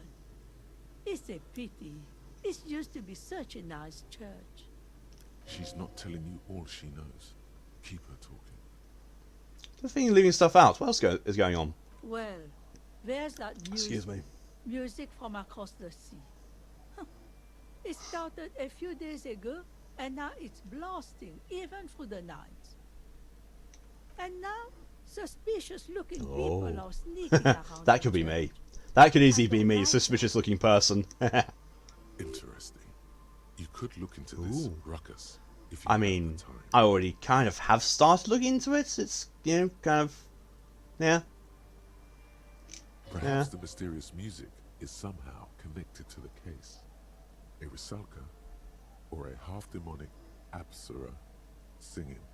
What else is down the coast? Yeah. Before you get to the church, It's okay, they have the best some knowledge of your corner of the place, world either, so an let's go apartment leave. complex, or some kind of electrical plant. Run-down bunch of houses, empty. Anything else to note? Of note, the old fish market up on the boardwalk, but it's closed. That's it. There's got to be more along the coast. What? You're one of those real estate people with big plans? If you want a development opportunity, you can check out the abandoned building over at Land's End. Used I to mean, be a supply The difference depot. being, Woodgrow, no, you know, if you saw a map of the United Kingdom, you could probably identify Scotland, Wales, and Ireland. We tried to get Yeah, not so in, much the see individual there was counties and anything stuff to in it. I sell mean, or hell, travel, even I couldn't but with it's that. impossible. But a lot of Americans, you give them a map of Europe, they cannot identify most places. They really can't, which is kind of worrying. Some more countries I've recently heard of, I never knew about the Balkan states that much until I befriended a Slovenian. Yeah, those are a bit more obscure. Eastern Europe is a bit more obscure from a Western standpoint. A bit more. And now you know everything there is to know about this coast. Tell me about yourself. Who exactly are you here? Me? No one. Just an old washerwoman. Mother called me Isabel, if that's what you're asking. And my married name is Sadie. Oh. Now it's your turn, Mr. Lieutenant W. Frederick Harriet Dubois. Quite a handle you got there. So many titles. One of them double. Wow. Goodbye, I'm off. Don't really know anything for that. Oh wait, there's a bit. I can go in here. Ooh. No, I'm talking about South America. Yeah. So the southern hemisphere of the world tends to be the more obscure, apart from Australia. Feels safe and warm in here, not like outside. Yoink! Yoink! Just swipe that. Industrial coal pellets burn with an orange glow. Can't keep track of the Balkans either. My stepbrother went there for his military service for the UN. Gotta take a quick bathroom break. Be right back.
Would help if I unmuted myself. I'm back. Sorry about that. Right, let's see what's happened whilst I've been away. Africa, no, still account that constant. Yeah, same. Thank you to N-Warb and DJ for the hydration reminders.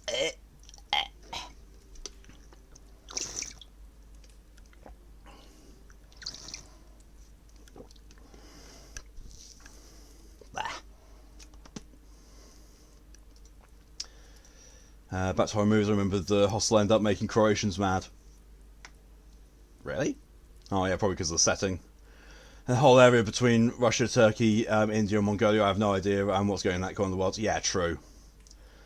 Then we have our Middle East, goddamn Middle East. What's them being radicals? That's a bit of an iffy thing to say, Mock. Although the fact that mostly from their shit happens, it's a bad impression. You could say the same about, you know, a fair number of places in the West and causing wars and, you know, greed. It's kind of not okay. We can remember a story about an old friend shared about co-workers that came from there. A man was of the opinion that the entire region should be bombed flat, paved, and returned to a parking lot, and he was born down there. Yeah, that's also kind of not okay. Kelly, hello and welcome. Who's this? Who be this? Hello, mister. Little Lily. A young girl, barely 4 or 5 years old, sits on the sofa. She's looking at you with frank curiosity. She clutches a small stuffed animal. Occasionally, she twirls it around. What's that you're holding? It's Lammy. He's my friend. So, Aww.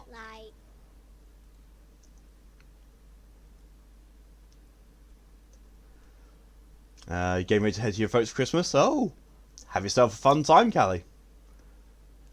Yeah. It's more where I got more exposed to much when I was young. Yeah, that's why I stopped watching the media, because that kind of stuff happens. Lambie is a stuffed lamb that, admittedly, has seen better days. One of the eye buttons is missing, and the fur is tattered in several parts. Lambie looks soft. Yes. Very soft. They said it was, well, it's just friends of mine always made me wonder what happened to the guy. Yeah. Yeah. Press your cheek against Lambie. Isn't he soft? Hey, heal my morale. Oh, that's adorable.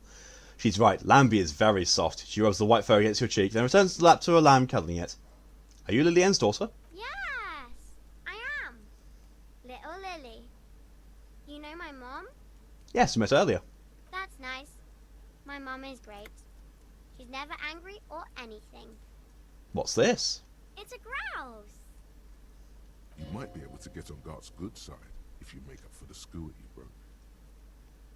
Can I have it? I know someone who really likes stuffed birds. Sure. I mean, you already took it. I don't like it anyway. It looks angry. Yay! Goodbye. Bye! Large US eyes remain fixed on you. Aww.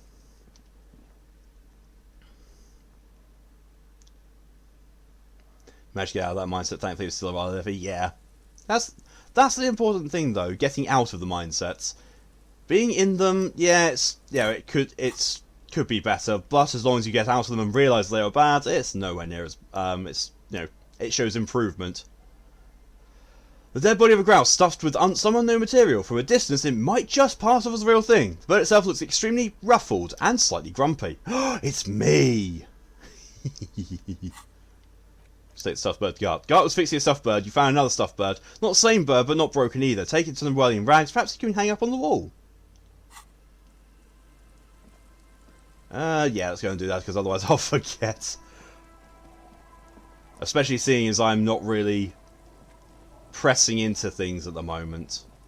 I'm kind of, again, just flailing around aimlessly. 'Cause that's what I seem to do for most of this game. Really, yeah. It happens. It's a really good game, but sometimes, lacking direction.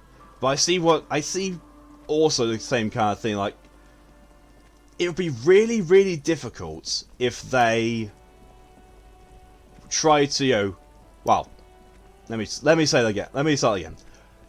They've had a lot of difficulty here, I think, with pacing. So I think that there's some parts of this game which you can only do by advancing time, because you need other things to happen, which, you know, stops people from progressing too quickly and finishing things before they're ready. But at the same time, a lot of the time you're waiting until something happens for me. Thank you very much. Oh, Twitch chat's broken for DJ. Help you? Guards found a new bird for the whirling. What is this thing? I want to apologise for breaking the great score by bringing this ruffled grouse. Okay, well, this is actually a nice bird. A competent piece of taxidermy. I can fix it to the plaque and have a new bird in the establishment, I guess. So, I don't know. Thank you. I'm gonna go with thank you. People just don't know how to accept gifts, especially taxidermy. He likes it. He likes the bird. It solves his broken bird problem. Yay! I feel good about our work here today. It's all about the little things, like bringing people random stuffed animals. Oh, Kim. It's not actually about that, but he likes it. Goodbye.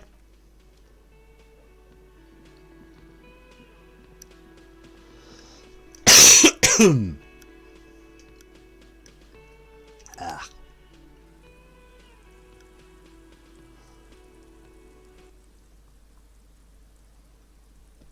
Alright, now back all the way to the fishing village again.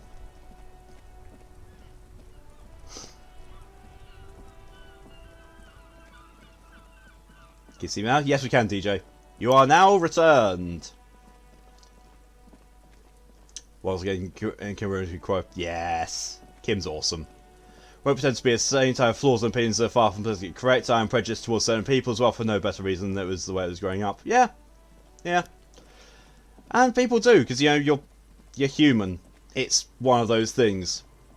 But, you know, as long as what your opinion, as long as your opinions are, as long as the negative opinions are kept more to yourself and not hurting people, then they're not as bad. And as long as you're trying to actively work on them, then yeah, even better. I'm going to try crowbarring this door open.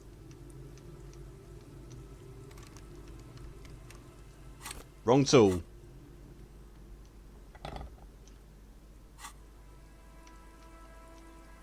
That's still the wrong tool. Okay. So I can't get in there yet. Bollocks.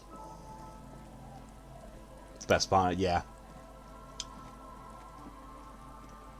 Kim is so... Well, the whole game's well written. Really is. The scruffy-haired little boy kicks a stone. He can't be more than 5 years old. The other one looks indistinguishable from him. He watches his brother kick the stone with his tongue lolling out of his mouth. Is little Lily your sister? Yes. Okay. Yes. You must Lily and twins. This one doesn't say anything, kicking the concrete with his worn-out sneaker. You usually try to keep them to yourself, but sometimes they boil over and things happen. Ah. Well, hopefully reparations can be made when they do boil over and, you know, things can be worked out. Okay. Bye! That was ridiculously unproductive. You actually might have some more luck talking to these guys. There was on a show man with the ruddy nose. He knows his eyes are you from recognition, then turns its head away. Don't you call her? Yeah! Don't call Abigail! Who is Abigail? Uh-huh. Abigail. Don't you fucking call Abigail. Abigail is his wife or girlfriend. Chances are she's gone. Calling her wouldn't make it any better or worse. Well, he's very drunk. You're not going to get anything out of this guy. He's too drunk. Never thought you'd see such a thing in your life. But this guy's a little too drunk. Walk away.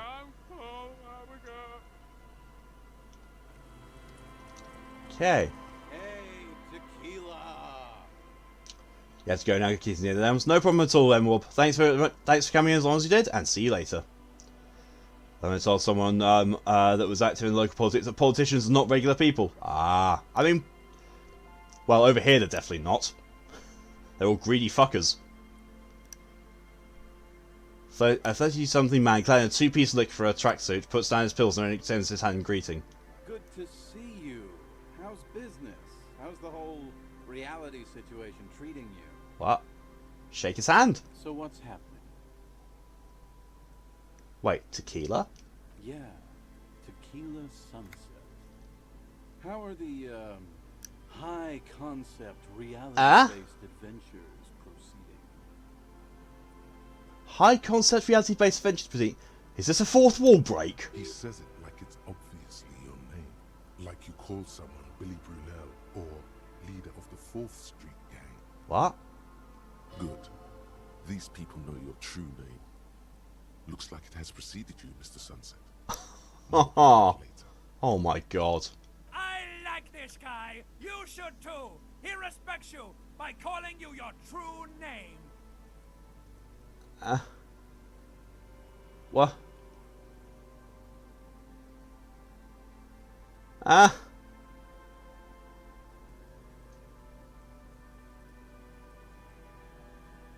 What? What? I'm just gonna go.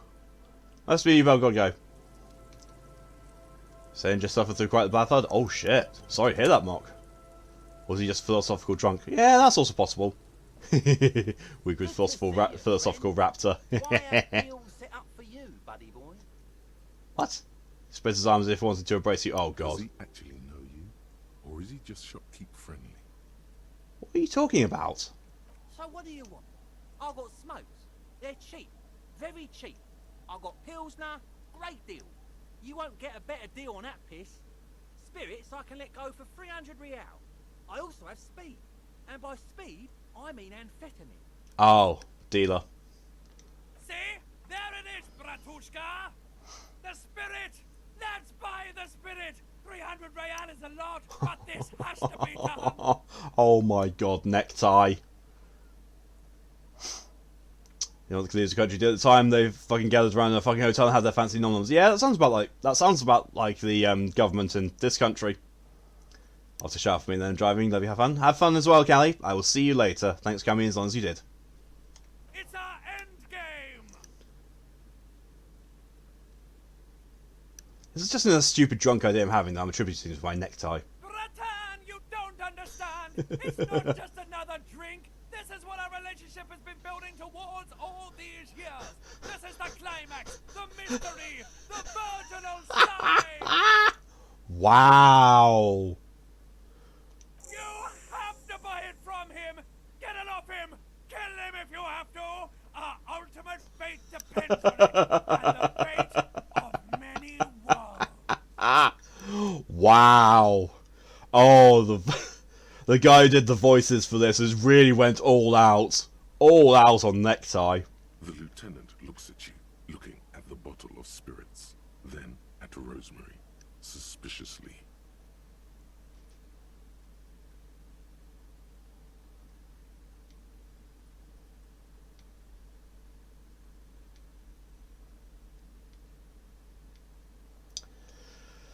It was so fucking long in the military, you suddenly immediately help victims out. Jesus Christ. The damn tie, that necktie has issues, yeah. Die of laughing because of Loop Hero. Now logs are attacking me and think I deserve it. Any more of this, I'll start questioning the whole idea of saving the world. My character's so sick of it. Quite the business venture you set up here. Oh, the system's been good to old Rosemary here, and I'm milking her like a bitch goat in the backyard. What do you mean? You see, friend, man makes his own luck, and I made mine real good. Got my hands on 3 bottles of liquor exquise, sold 2 to the fellows around here, and immediately invested the profit.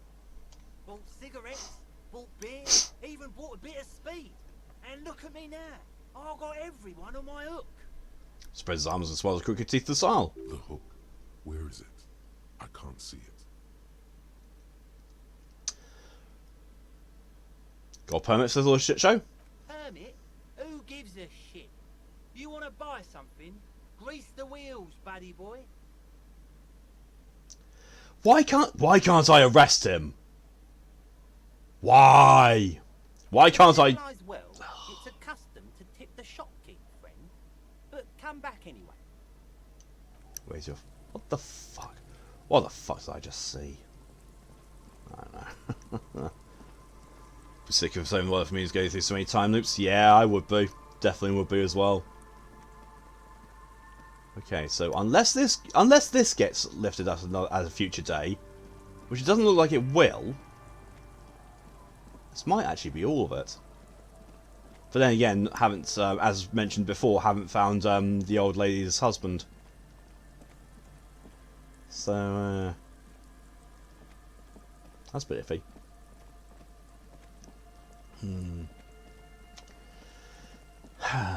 Well, let's see. Getting back to the point of, again, ran out of things to do. Which happens a lot in this game and really, really is kind of, I don't know, really disconcerting. Wait, what's this? I could have sworn I already searched that. Let me see, what's that? Spirit is Eternal. By the spirits from Rosemary. The horrific nectar is getting ready for the end game. For the love of God, do not remove it till the magic happens. Oh God. Oh God.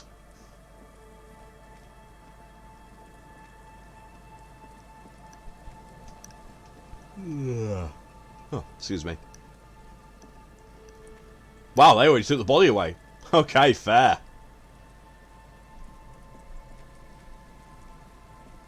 That was real fucking quick.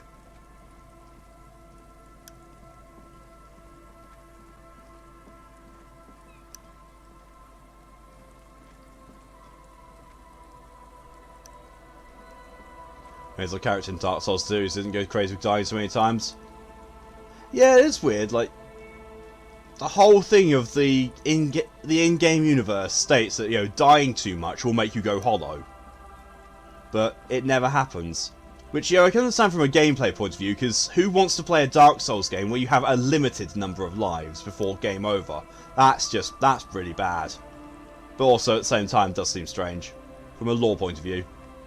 And Mikhail noticed the windows, especially with how there are no windows on the south side. This was to deal with. Blonde man says next to his son, pointing to the weather-worn ruins. He sees you approach and smiles. You officers, come to investigate the historic subtext of West Martinez? I'm Khan Hailostam. You must be Kim Kituragi, right? I was just telling my son about this building. Not a lot of people realize the historic significance here. Very rich in hypertext. Nice to meet you. What? Hold on, hypertext? Yes, hypertext. Young Carp and the collection of cultural hyperlinks. Wait, what was that about the windows before? Oh yes, so Mikhail. They had to deal with monitor glare, especially in the summer. They still had vector monitors back then. That was 49 years ago. So they didn't have windows on the south wall. You and Kim know each other? No, I can't say that we've met before, but I've heard of Kim, of course. Mikhail, say hi to the officers. Rests his hands on the boy's shoulder. The child stays hidden behind the hem of his father's coat, clutching his worm-themed colouring book. Mikhail's a little tired today. We spent all night trying to run Orbis on his radio computer. Have you heard of it? It's a programming language used in Grad. Quite tricky, but he wanted to play this Grad-made adventure program. We've been getting really into verbs lately. The man speaks of the artificial cadence of a professor, or someone who's been on too many radio shows. But I assume you're not here for giant worms when there are so many real things to see. Just as I was telling Mikhail before, this is where the Coalition landed in '08. We could be standing on what is the most interesting landmark in Revachol West. What's the building again? This man is your half-brother. You feel it. But why? Well, get a load of this guy. He really enjoys his trivia. The Orbis programming language was named after its inventor, Victor Orbis, a cybernetician from Grad. They run Vox in the Occidental countries. What the fuck? What's so fascinating about an empty old building? Aha! But it's not just any empty old building. He raised his hands to his eyes. Springtime sun warming his handsome face. All four of you turned to admire the mural before you. What not a lot of people know is this used to be the R&D department of Felt Electrical. And Felt, which now sells ink cartridges mostly, was once a top dog in the turn-of-the-century cybernetics boom. Thanks for the hydration reminder, DJ.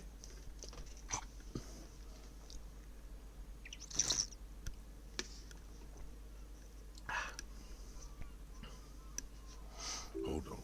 What's R&D? Look at the building looming over you. It looks old and weathered, with seagulls picking apart its stone and metal carcass.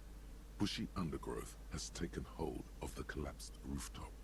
Some kind of bird has set up a nest on a broken windowsill. Wait, what's an R&D department? Apologies, it's an acronym for research and development. They don't use it anymore. Thank you, DJ, for your contribution to the Drunk Stream Challenge. Should we sleep now later, everyone? No problem at all, Mock. Thanks for coming in as long as you did, and see you later. Have a good sleep. Smiles brightly, laugh lines around his eyes. You're probably more familiar with RTD, Research and Technological Development. Personally, I'm more familiar with R&D. Mayor Kalpa, you are not familiar with that one either. This man is a bookhead. Don't think you've ever heard of this Felt Electrical. That's not surprising. Only a vestigial ink cartridge and ferrotape manufacturer remains. He adjusts his suit jacket. They started out as a midway electronics outfit in Königstein 2 centuries ago. After an aggressive move to Revachol, Feld became a global player in the emerging personal electronics market of the pre-revolutionary era. This guy really knows stuff about Felt Electrical. Still, Tricentennial was beating them in business machines. But Feld had an ace up their sleeve. Or should I say, they were developing an ace up their sleeve? I'm mixing my metaphors here. What was that ace? It was here in Martinez, possibly in this very building, that they developed prototypes for a tape computer. A tape computer? Mm-hmm. An elegant folding mechanism of rollers and ferrotape ribbons, portable enough to be a take-it-home solution. Revolutionizing business machines, possibly even bringing them to the average consumer. Ah, PCs. With the feat of engineering, even today's giants, Rehm, ICN and ZAM, haven't achieved yet. Grids of my sentence he just produced. What happened? Indeed. What? The revolution. Boy wipes his nose with his sleeve. Unfortunately, their moonshot project never made it to the market. Feld's move to Revachol backfired. The revolutionary government liquefied their assets and expropriated those very advanced. Oh, wrist has gone all stiff. God damn it, booster shot. Ah. Adjacent ruins. This sodding booster shot has given me more side effects than both the friggin' vaccines did. Ah. Towards points the other building continues. All of this was built by Feld, even a boardwalk. Wild Pines built Martinez proper as a resort for their middle management. Feld built this side of town for R&D. What happened to engineers, company people? Oh, I'm afraid it didn't end well for the boys. But this story is a bit too dark for little Mikhail here. Now, if you were to ask about tape computers... Wait, is he saying that we should just bypass the excesses of the revolution? Yeah, probably. I think the kid's a bit too young to hear that. Tape computers, right. Tape computers. What did the revolutionaries do with these advanced tape computers? They used them for military communications, but also to write and send out press releases. The most notorious example being Le Decret de Mars. What was that? What's the Mars Decree? I mean the radio transmission sent out to news agencies and world governments by the newly created commune of Revachol on the 7th of March in the year 02. A short-lived legislative foundation for a short-lived utopia. It's a beautiful piece of text, actually. A singer-songwriter I know, Charette, called it a love poem to Revachol on her political concept album, Bombecer dans ce Lind. You should read it. Every local library in Revachol stocks a copy of the decree. Huh. I tried to get Mikhail to memorize it. Tried to. Someone was much too interested in worms to be paying any attention. Why would you try and get someone to memorize a decree? Oh, wait, America exists. How do these tape computers work? Do they work like radio computers? Actually, no one knows. No one even knows what a computer made entirely of tape would look like. But word has it, they were very elegant, exquisite, alien-looking turn-of-the-century hardware. Raises his finger, remembering something. Buckle up. 10 years ago, I did a little freelancing, I guess you could say. I was a special consultant for an exhibition at the Wompty Dompty Center in Vedeport. The what now? The Wompty Dompty Dom. I'm just gonna. That's just gonna be the stream title. Wompty Dompty Dom. Time. There we are. Wompty Dompty Dom. Wow. He did it. He said, Wompty Dompty Dom Center, like it's the most natural thing in the world. What the hell is a Wompty Dompty Dom Center? And who the hell are Keith and Guy Juiced? Okay, the Wompty Dumpty Dom Center. Paul Ockerman, Keith and Guy Juiced? What are you talking about? The Wompty Dumpty Dom Center for Contemporary Art. The exhibition itself. There it is again, those words. So there were some parallels. That's why the head curator, Paul Ockerman, chose to... Come on, there's no place called the Wompty Dumpty Dom Center of Arts. Actually, I think there is. No, it's too much. He's joking. In fact, I'm not. The Wompty Dumpty Dom Center is a place you can visit if you're ever in Vedeport and are ever in the market for an exhibition space / contemporary art research center. But perhaps I should return to the tape computers. As I was saying, what the fuck is this? Very elegant, fragile even. One could write directly on the tape using a special chemical solution. The machine would then analyze the handwriting, perform operations, and project output onto a white screen. It was a beautiful, delicate thing. Made of black film and folding tape structures. Cool. Very, very cool. Though I understand the socio-economic causes of the revolution, it pains me to imagine the revolutionaries setting fire to this precious device. But so they did. The felt playback experiment vanished into the fires of '07. Wait, the failed playback experiment? Yes, the official name of the prototype. Some sources report it as the felt playback experience, but those are incorrect. Why did the revolutionaries destroy it? Who knows? Maybe it was an accident, or maybe they didn't want the chicken. Almost fell asleep to this guy. Yeah, he's very much like a history teacher, isn't he? They're all gone now. All 3 versions of the prototype. Nothing but debris and ashes remain inside that building. He takes a step back, the bulwark creaks mournfully in the wind. Want to ask something else? But of course. What else? Great, thank you for all the interesting information. No, thanks to you for having me and little Mikael here to pick your brain. A very interesting conversation indeed. Pick your brain? What? If anything, this was rather one-sided. He did the talking. Whatever. Yeah, agreed. Wompty Dumpty Dom Center. I don't think I want that. I don't think I want that thought. But look how many thoughts there are. Look at all that. There's so many. How the fuck? Jesus Christ. Well, maths teacher, my history ones were good. Yeah, that's fair. See, I was the one who liked both maths and history back in school. Other subjects? Nah, not so much. Don't know why I'm doing that. Also, I don't know what I'm doing.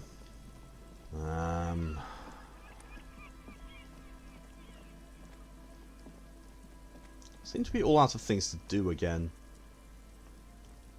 People paid money to park here? No one would pay now. Yeah. Look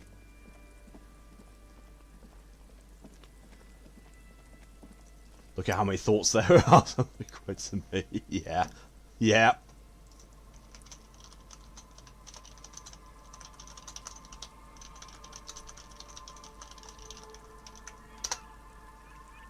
There we go. Quote number 718. Look at how many thoughts there are. In the game, loads. In my head, none. It's like the phrase I'm thinking of turning into a piece of merchandise. There are no thoughts in Barsing Malk.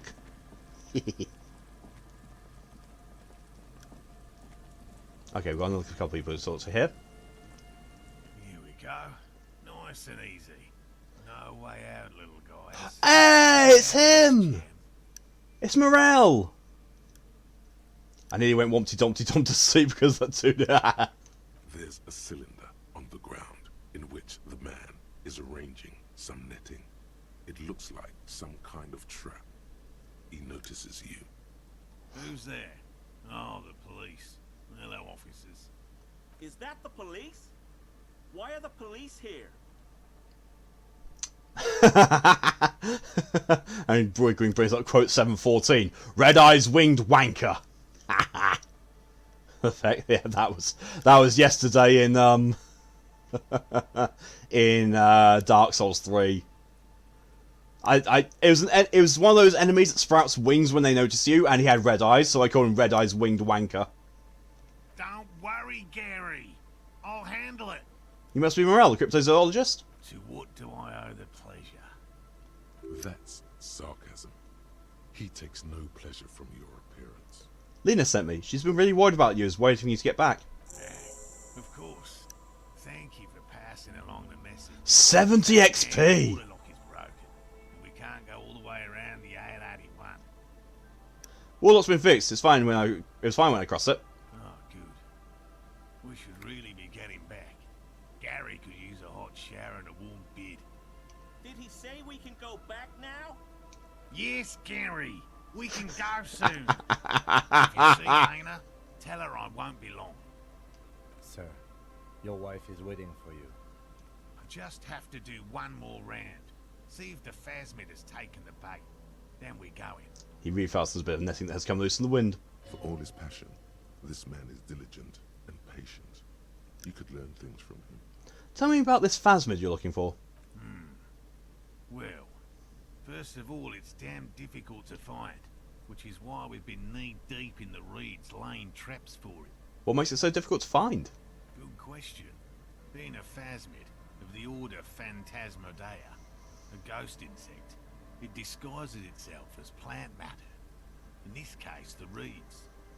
Awful lot of reeds around, aren't there? And I suspect it may have also developed other specialised techniques to protect itself from predators, or scientists, in our present case. What sort of specialised techniques is the phasmid using to hide itself? It's my hypothesis that it has evolved certain electrochemical defenses. We're going on an education spree this stream. Perception, impeding pattern recognition, confusing the visual cortex.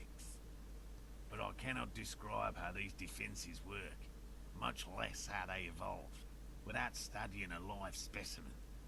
Yes, it makes perfect sense. Oh You're my beginning to god. suspect there's something Oh my god. paranormal about this phasmid. How big is the phasmid? I'm expecting it to be quite giant.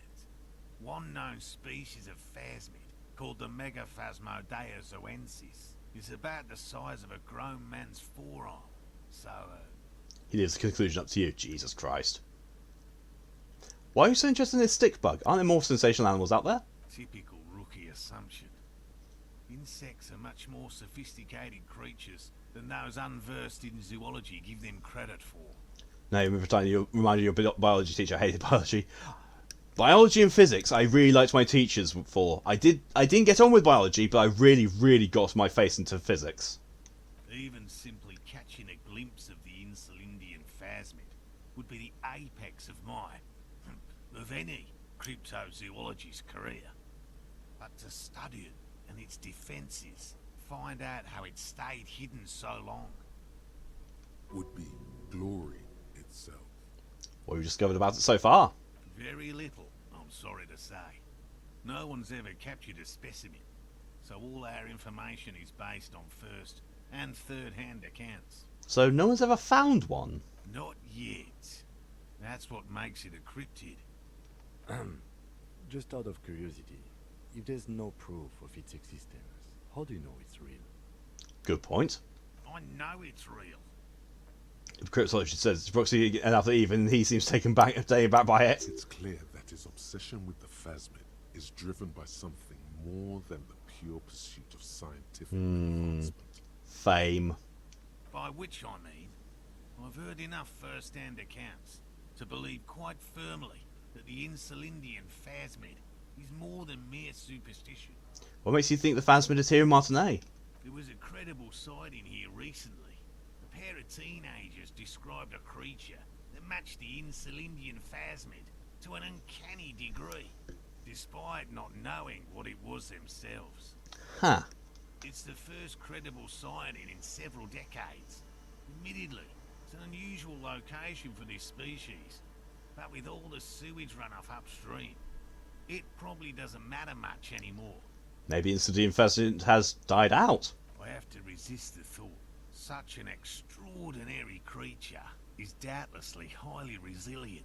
After all, it's generally thought to be capable of parthenogenesis. He means asexual reproduction. The females of the species don't need to mate to produce viable eggs. This makes it easier for a species with a small population to survive. That's pretty clever. Yes, Insulindian Phasmid is a very clever insect. That's why it's so damn difficult. Favourite subjects were history, English and woodcraft. Everything else other than mail I didn't care. To remain dispassionate. Maths, history, physics, and German. Those are my favourites. Tell me more about these traps. Well, they may not look impressive, but Lena designed them quite cleverly, so I'm sure they'll do the trick. Lena designed the traps? Yes. How do the traps work? Simple. Attracted by the locusts, the Phasmid crawls down the funnel and, having eaten its fill, can't get back out. So my character says it's not because of the loot, because the creature is vampire. Hey, just run, please, or I kill you. Gremlin. Nah, sorry, we stole. Log, your fault. Fish people, unknown language. Character. Sorry, I can't understand you. Fish. Person being friendly. Character. Can I go? Fish. Unknown language. It looks like no. Me. Oh, we going to fight. Character. Great. Ah. At least, that's the intention. The net isn't a perfect solution, but we didn't want to use anything that might damage the specimen's delicate exoskeleton. What are you using as bait? Locusts. Nearly all known phasmids are herbivores, of course. But we've hypothesized that the Insulindian phasmid might occasionally prey on other insects. Inside the traps, a number of locusts crawl and tumble over one another in a tiny, chittering swarm. Ugh. A meat-eating stick insect. Does it pretend to be the reeds as part of its ambush behavior? This seems unlikely. A carnivorous stick insect seems unlikely. Thank you for your opinion. We have also included plant material in the traps to satiate your skepticism. Not a big fan of skepticism, this one. What do we do if these traps don't work? They'll work, I assure you. The predatory hypothesis, using locusts as bait, accounts for the failure of previous efforts by other teams, which use plants. We have given this some thought. Let me ask you about something else. Yes. What? How did you become a cryptozoologist? I've just always liked animals and puzzles. Searching for cryptids is a bit of both. He seems reluctant to talk about himself, but he'll open up if you prod a little. So you're living your childhood dream out here? It's not child's play. Just because I have to trade through the mud every so often. You've discovered a cryptid? No. Very few cryptids are ever discovered, and not for a lack of trying. To stay hidden is a cryptid's primary quality. It's even in the name, cryptid. Bloody hell, just popped my jaw yawning. Yeah, I've done that a few times. It feels good in one way, but also at the same time. Ow. So many cryptids have been found. Of the list of cryptids kept by the Cryptozoological Society of Chemnee, which is 4,082 items long, about 2,000 have been confirmed as hoaxes. 2 are categorized as confirmed discoveries. The rest are in differing stages of discovery, refutation, and data collection. Only 2 have proven to be real? Yes. The Chateauquan forest pygmy, who turned out to be an extinct species of primate, and a cave salamander from Hugo Grad, who is, honestly, quite unremarkable. It's in a zoo somewhere. We cryptos. I love that he's got an old Australian accent. There's something about that that's just hilarious to me. It's pretty much Steve Irwin. Are hoaxes or they are never found. That does not mean we should stop searching. Then the Insludium Phasmid will be the third. Indeed. If our expedition is successful, every paper in the world will report on it. From Revachol to Dushantu. It will be a zoological miracle. Thank you for the hydration reminder, DJ.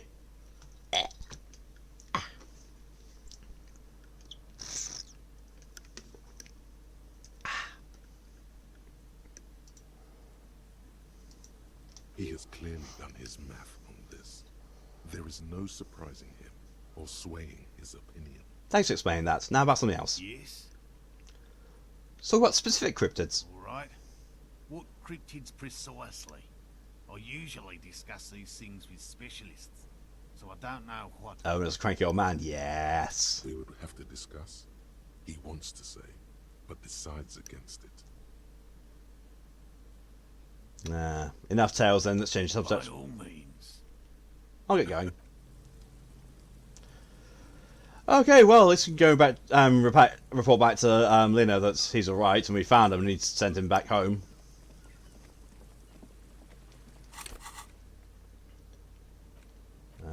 Oh, yeah. Find Morell, the cryptozoologist. Yes. Map.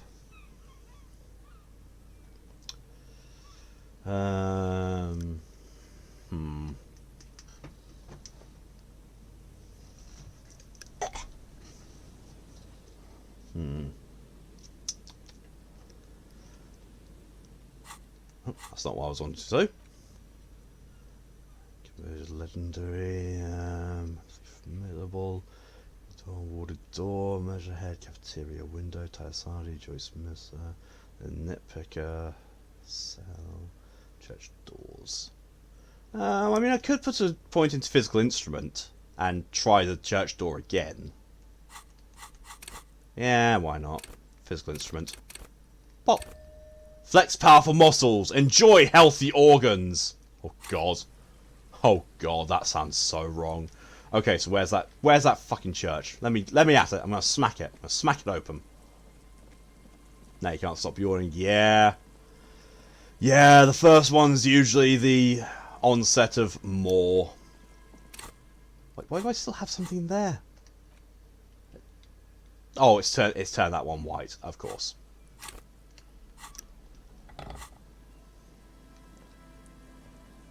Heavy wooden doors, more than twice your height, stand. That's 42%.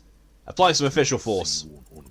You Yes! the lock and the staple and apply force. Your biceps bulge. Yes. The metal creaks and squeals. The pathetic old wood, rusty screws, and one nail stand no chance against the forces of leverage. From deep within, a bellow rips. Rawr! Suddenly, the pry bar snaps. Metal shavings fly everywhere. The upper half, between the lock and the staple, falls to the ground with a thunk. Look at the broken tool in your hand. The broken edge of the snapped pry bar is smooth. Took the tip right off. Oh. A bad omen. Beware of this church. Fuck, how is this even possible? Tools break, officer. Try to control yourself. For example, see how calm I am, although you broke my favorite pry bar. I broke the pry bar. Why do I get a new one? I don't know. You don't. Or maybe we'll find a new one. I don't carry more than one pry bar with me. It looks like the bell I tower. thought this was a lousy way to enter a place of worship that's already in disrepair. I guess the church agreed. It's not This wrong. was surely just a freak accident. Leave. Oh, tits. There's no getting in here then, apparently. Well, that's a bastard.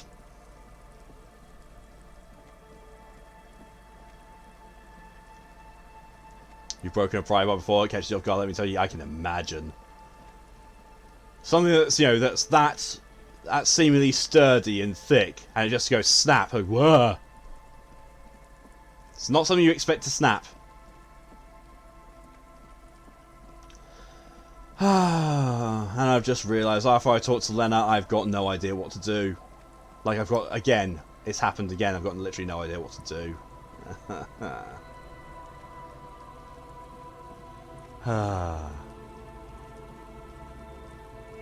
I mean, I can talk to Lillian and try and go on a date with her, from what it seems to be suggesting, but at the same time, it's like, that's not really what I'm here for. I'm a police officer investigating murder. I really shouldn't be trying to get my end away. Really shouldn't. Or, you know, if you want to go for the more crass way of saying it, I'm not trying to get my dick wet.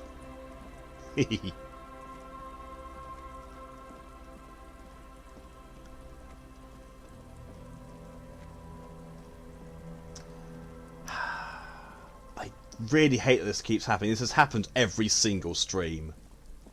I feel like I'm missing something. Especially with just pulling a nail from a tree. Jesus Christ!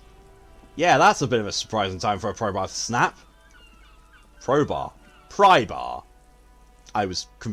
My brain was confusing Prybar and Crowbar, and it just got Probar.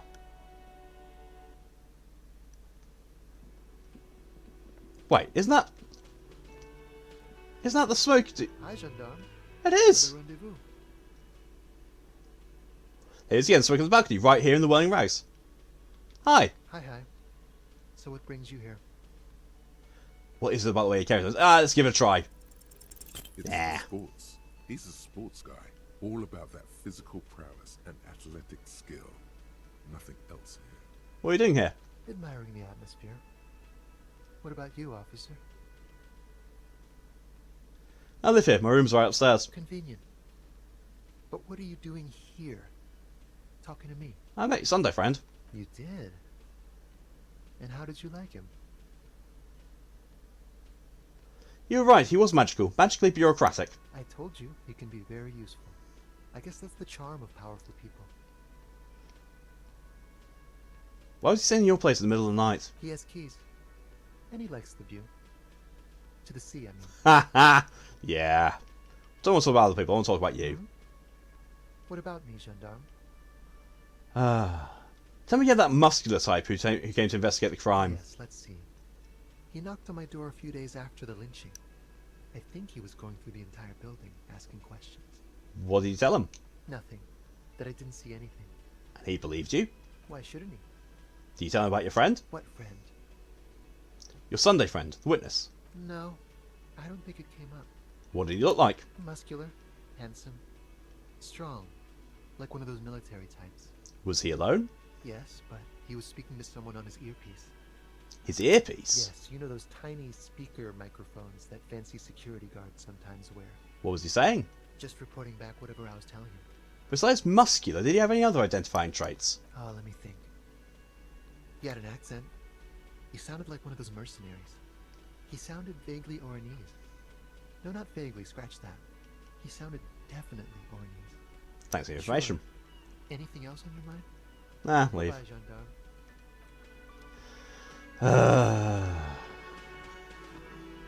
Oh, hello, dear. There you are again.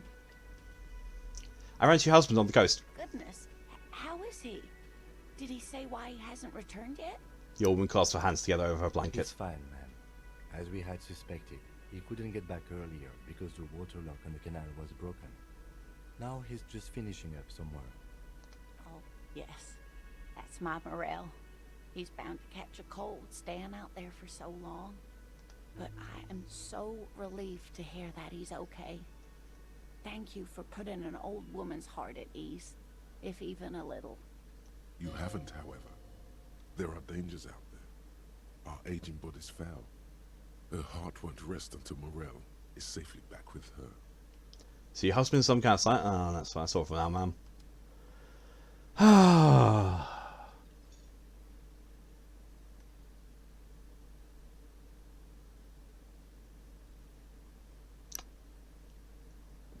don't know what to do. I don't know what to do.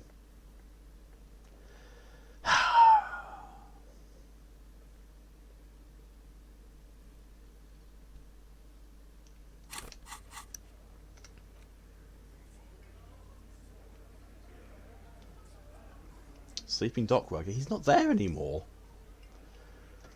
Like, yes, I can go and, attempt that white check again, but I can't because he's not there. Like, literally, he's gone. Ah, fuck's sake. I could look into this. Yeah, let's see that. The man ponders his cooking utensils and gives you a little nod, acknowledging your presence. Do you have to find that door? Point the blue door. He looks up at you, then looks away quickly, shrugging and muttering something to himself.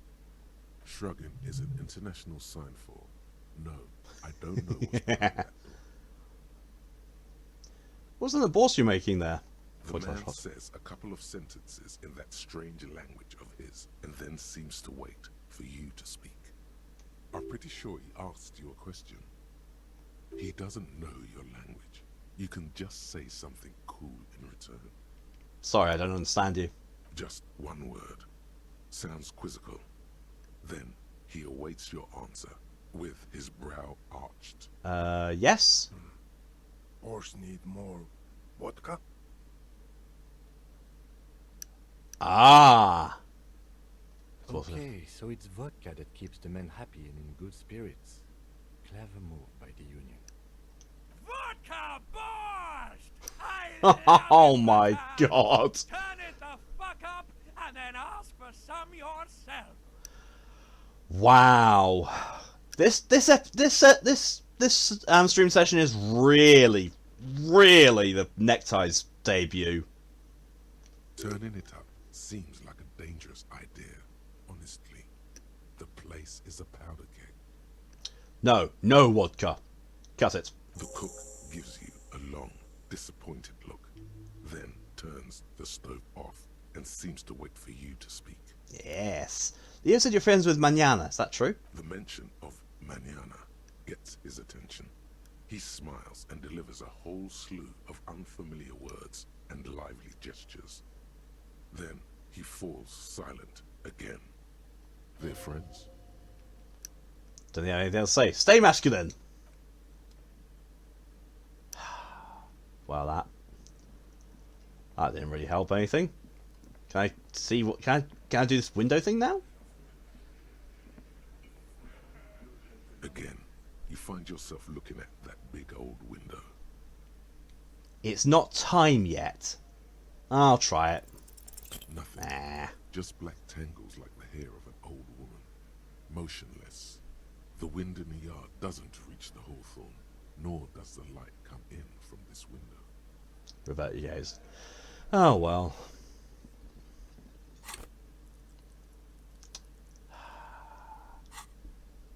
I don't know.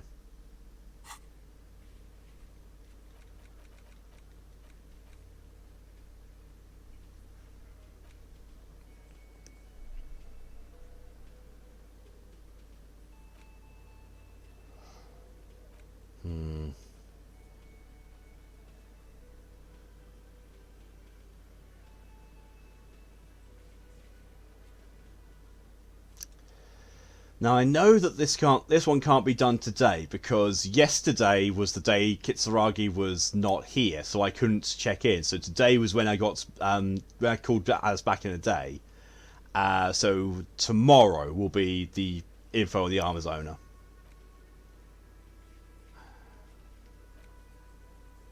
Ask her know about Tattoo's possible meaning. Who the fuck else would know?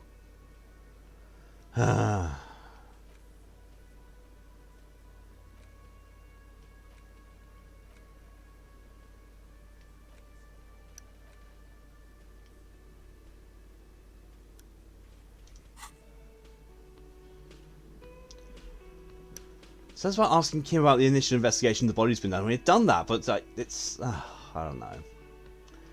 I don't know.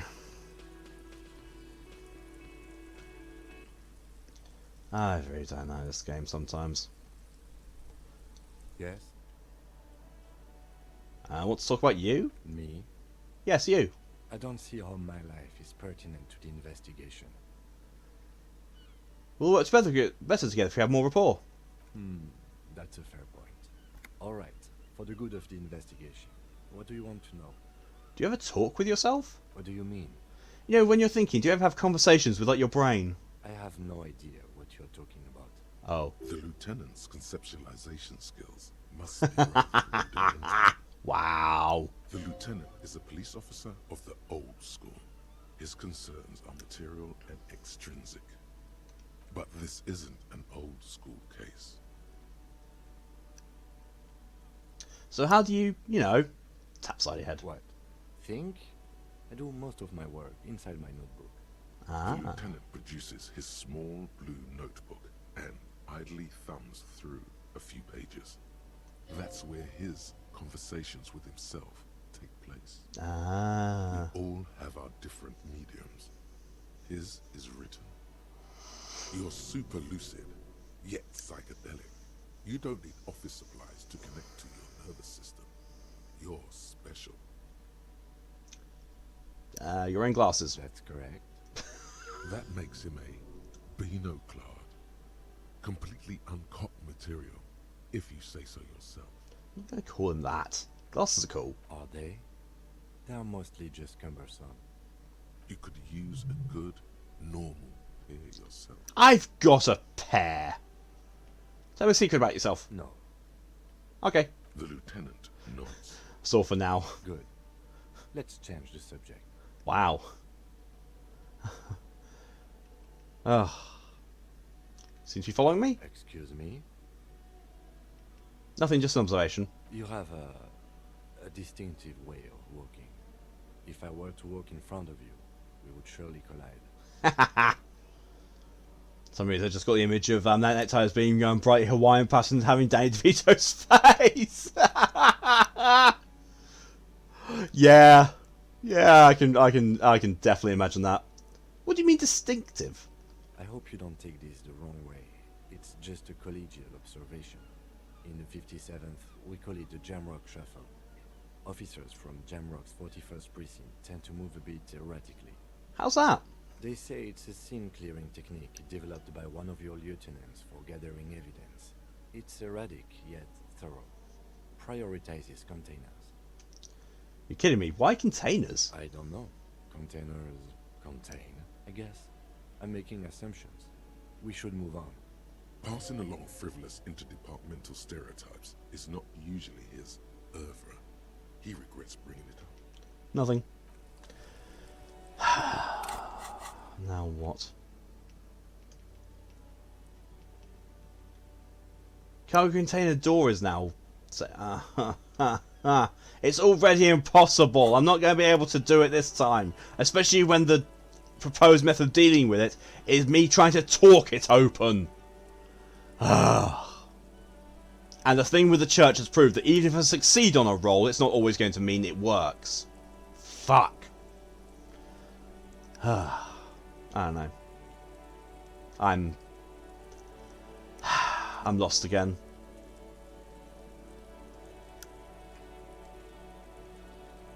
This happens entirely too much. It really does. I love this game, but it's really difficult with, you know, everything being, I don't know, so closed, I suppose. And so obscure. It's like, I legitimately sit here and I cannot think of anything to do. Like, I don't know. I suppose I could ask Renee about the firearm, maybe? I don't know. Watch us not actually have anything. Officer. God damn it. Pull yourself together, Rene. What do you want? Nope. Thank you for your time.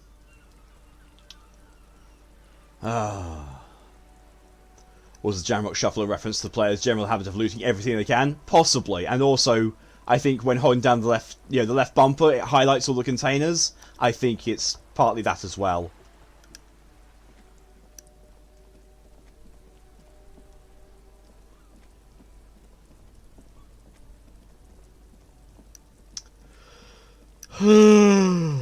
Oh, excuse me. Ugh. I honestly don't know what to do. I don't even have a direction. I have no direction whatsoever. I don't know. The only thing I can think of doing is telling Morell that Lena wants to back. The people who are here are gone. What the fuck? Oh. I don't know.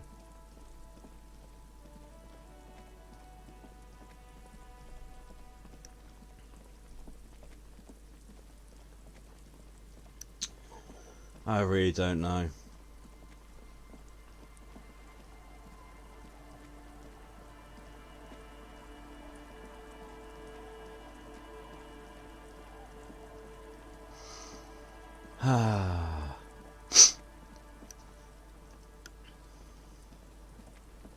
It's a mild frustration of this game.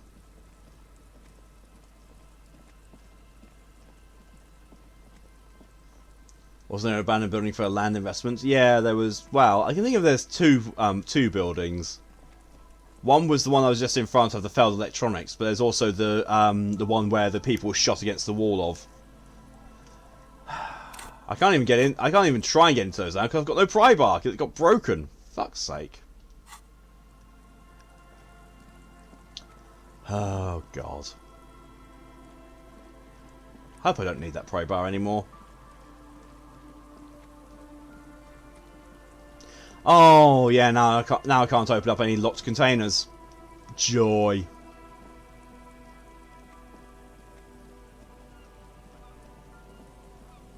Yes, this is a building that she possibly could be me. There's something there. There's steps, which suggests that I should be able to get in there somehow. I don't know how, but it seems like it's possible to get in there.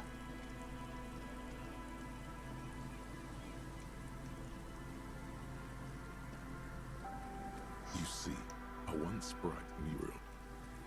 No. Already looked at that. If I hold this down, it highlights the stairs over there, which means I should be able to get in there and do something. I have no idea how, because it's... Yeah, it's not letting me select them, which means it's not going to let me path to them.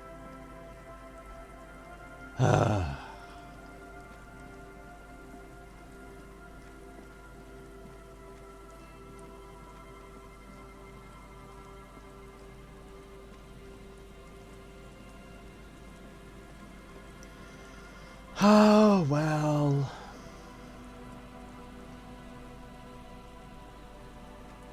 Nothing down here either.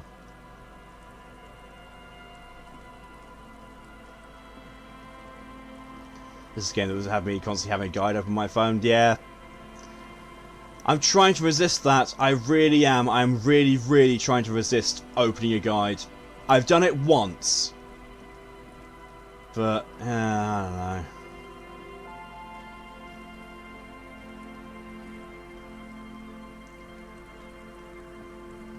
Like, someone was asking for help at about this point, and literally the help was that I saw was you've just got the ability to open up half the game, go explore and talk to people. And it's like, I've done that. I'm doing that. I'm here. I'm doing this stuff. I don't have a direction though. The only thing I can do is talk to Morell again about Lena, or talk to Gary. No, back door? No, not that I can find. Hello. What can I do for you, officer? Lena seems pretty eager for you to return. And I'm eager to return to her, I assure you. But I can't leave before we finish with these traps. My wife understands that just as well as anyone. You look south, where Lena would be. Come on, Morell. We've been soaking out here for days. It's time to go. So that's on the corner by the mural? It is, but I can't select it. And leave the traps? Absolutely not. I won't let Lena down. Come on. She wants us back. I'm soaked up to my nuts over here. We'll both catch reed crabs if we don't dry out soon. Won't let Lena down. Sounds like the cryptozoologist's wife shares a special connection to the Phasmid somehow. Didn't know the Phasmid was so important to Lena. Of course it's important to her. She's seen it. A verified sighting, on record. One of only 40th century, and it's hers. Really? She sighted the phasmid? Yes. That's how we first came to know one another, in fact. But that's her story to tell, not mine. Needless to say, you must ask her about the mysterious phasmid. Well, that's something opened up, at least. Suffice to say, it's long been our dream to find proof of the Insulindian phasmid together. I can't abandon course now. Maybe you could go back to the whirling, warm up, come back, and check your traps later. No. The traps need to be monitored on a regular schedule. What would we do if the phasmid were to starve while we were sipping tea at the hostel? He's dead set on this. I don't want to offer to check the traps for him because I'm not all that reliable. I'll forget.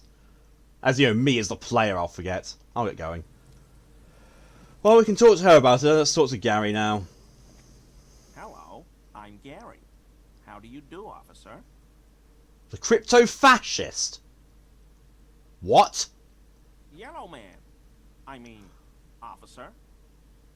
The lieutenant raises his eyebrows slightly and takes out his... Oh, you're a racist fucker. I'm just waiting for my friend Morell to finish up with his insect traps so we can return to civilization. I'm just gonna leave. Go fuck yourself, racist. Wait, I just saw something in the... I think I saw something in the water. No.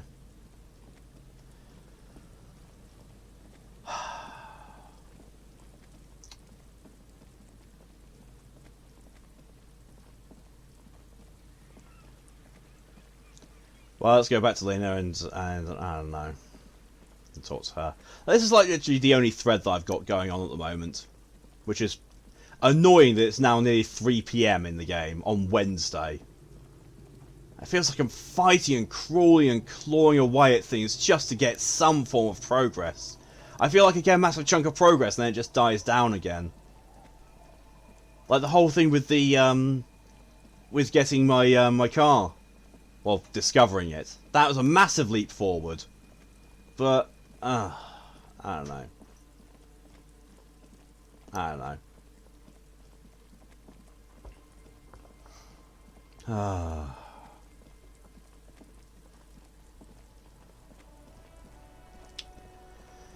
Oh, well. But knowing what this game can be like with its in-depth conversations, I think I'm going to get to Lena and then this is what I'm going to save and quit. Because I want to overrun. Especially because I can feel my very congested face, you know, having a bit of a pain in my sinuses, so it's probably also best I rest as well. There we go. Confirm. Hi, action interact. Wait, what? Action interact? Oh, it's the same as R1. Oh, it says X. Okay. Okay. Okay. It's fair. Context... What's triangle context sensitive? What the fuck?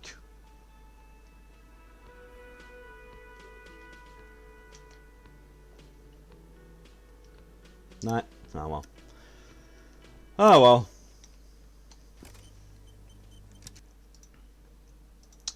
Well, that's where I'm going to be leaving things for today. Game's hard. Not in the difficulty sense, but in knowing what to do sense. I've done some things, I've found some things, I've gotten some leads. I don't know. I feel like I've not exactly done as well as I could have done this. Ugh. Ugh, excuse me. Ugh. So yeah, that's where I'm going to be leaving it for today. Thank you all very much for coming along. It has been fun. The game is definitely fun, even, you know, now it's gone on an emotional roller coaster ride, apparently. But yeah. So next stream for me is going to be on Saturday, whenever I wake up. I don't know a time. I'm going to try for earlier in the day, and it's going to be the entire day for the holiday hangout. As I've said, I will be playing a variety of games, most of which will not be on the stream queue, possibly not even on the stream schedule, because, like I said, cutting those all down to VODs will be an absolute fucking nightmare. I might start off with a game that is on the stream schedule, just so some progress can be made, and also because I think after the nightmare that was Dark Souls 3 last night, I feel the need to reclaim my goodness in Souls-likes with Sekiro. So yeah, we'll see. We'll see what happens over the weekend. It will be a hodgepodge of different games together, but yeah, it'll mostly be just, you know, be fun and a place to hang out if people need somewhere over the holiday period. Wompty Dompty Tom, yeah. But until then, thank you all very much for coming along. Your viewership is greatly appreciated, as is all your support. Thank you all very much for that, and I apologise for the slight lateness in the stream because of, the Moderna shot kicking my ass. Until next time, though, have yourselves a good rest of your day, and a good couple of days. Oh, yeah, as I've said before, Skoo is going to be doing a holiday stream of their own tomorrow night at 2 AM GMT. So if anyone's going to be awake and around for that, that'll be somewhere for you to go to spend the part of the holiday time as well. And then I'll be picking up on the following day. Skoo is planning to do some art, some possible Mario Kart, some Jackbox, just like, fun things to hang out and chill around with. So if you're going to be awake for then, feel free, come along. I will be promoting it in the server as well. I will also do another booster for the promotion of my holiday thing over the weekend, just, so people can, get reminded about it. Yeah. So yeah, until next time, have yourselves a good rest of your day, a good day off tomorrow, a good evening, good night, good morning, or good afternoon, whatever the time is for you. But until next time, stay safe, and see you later. Bye!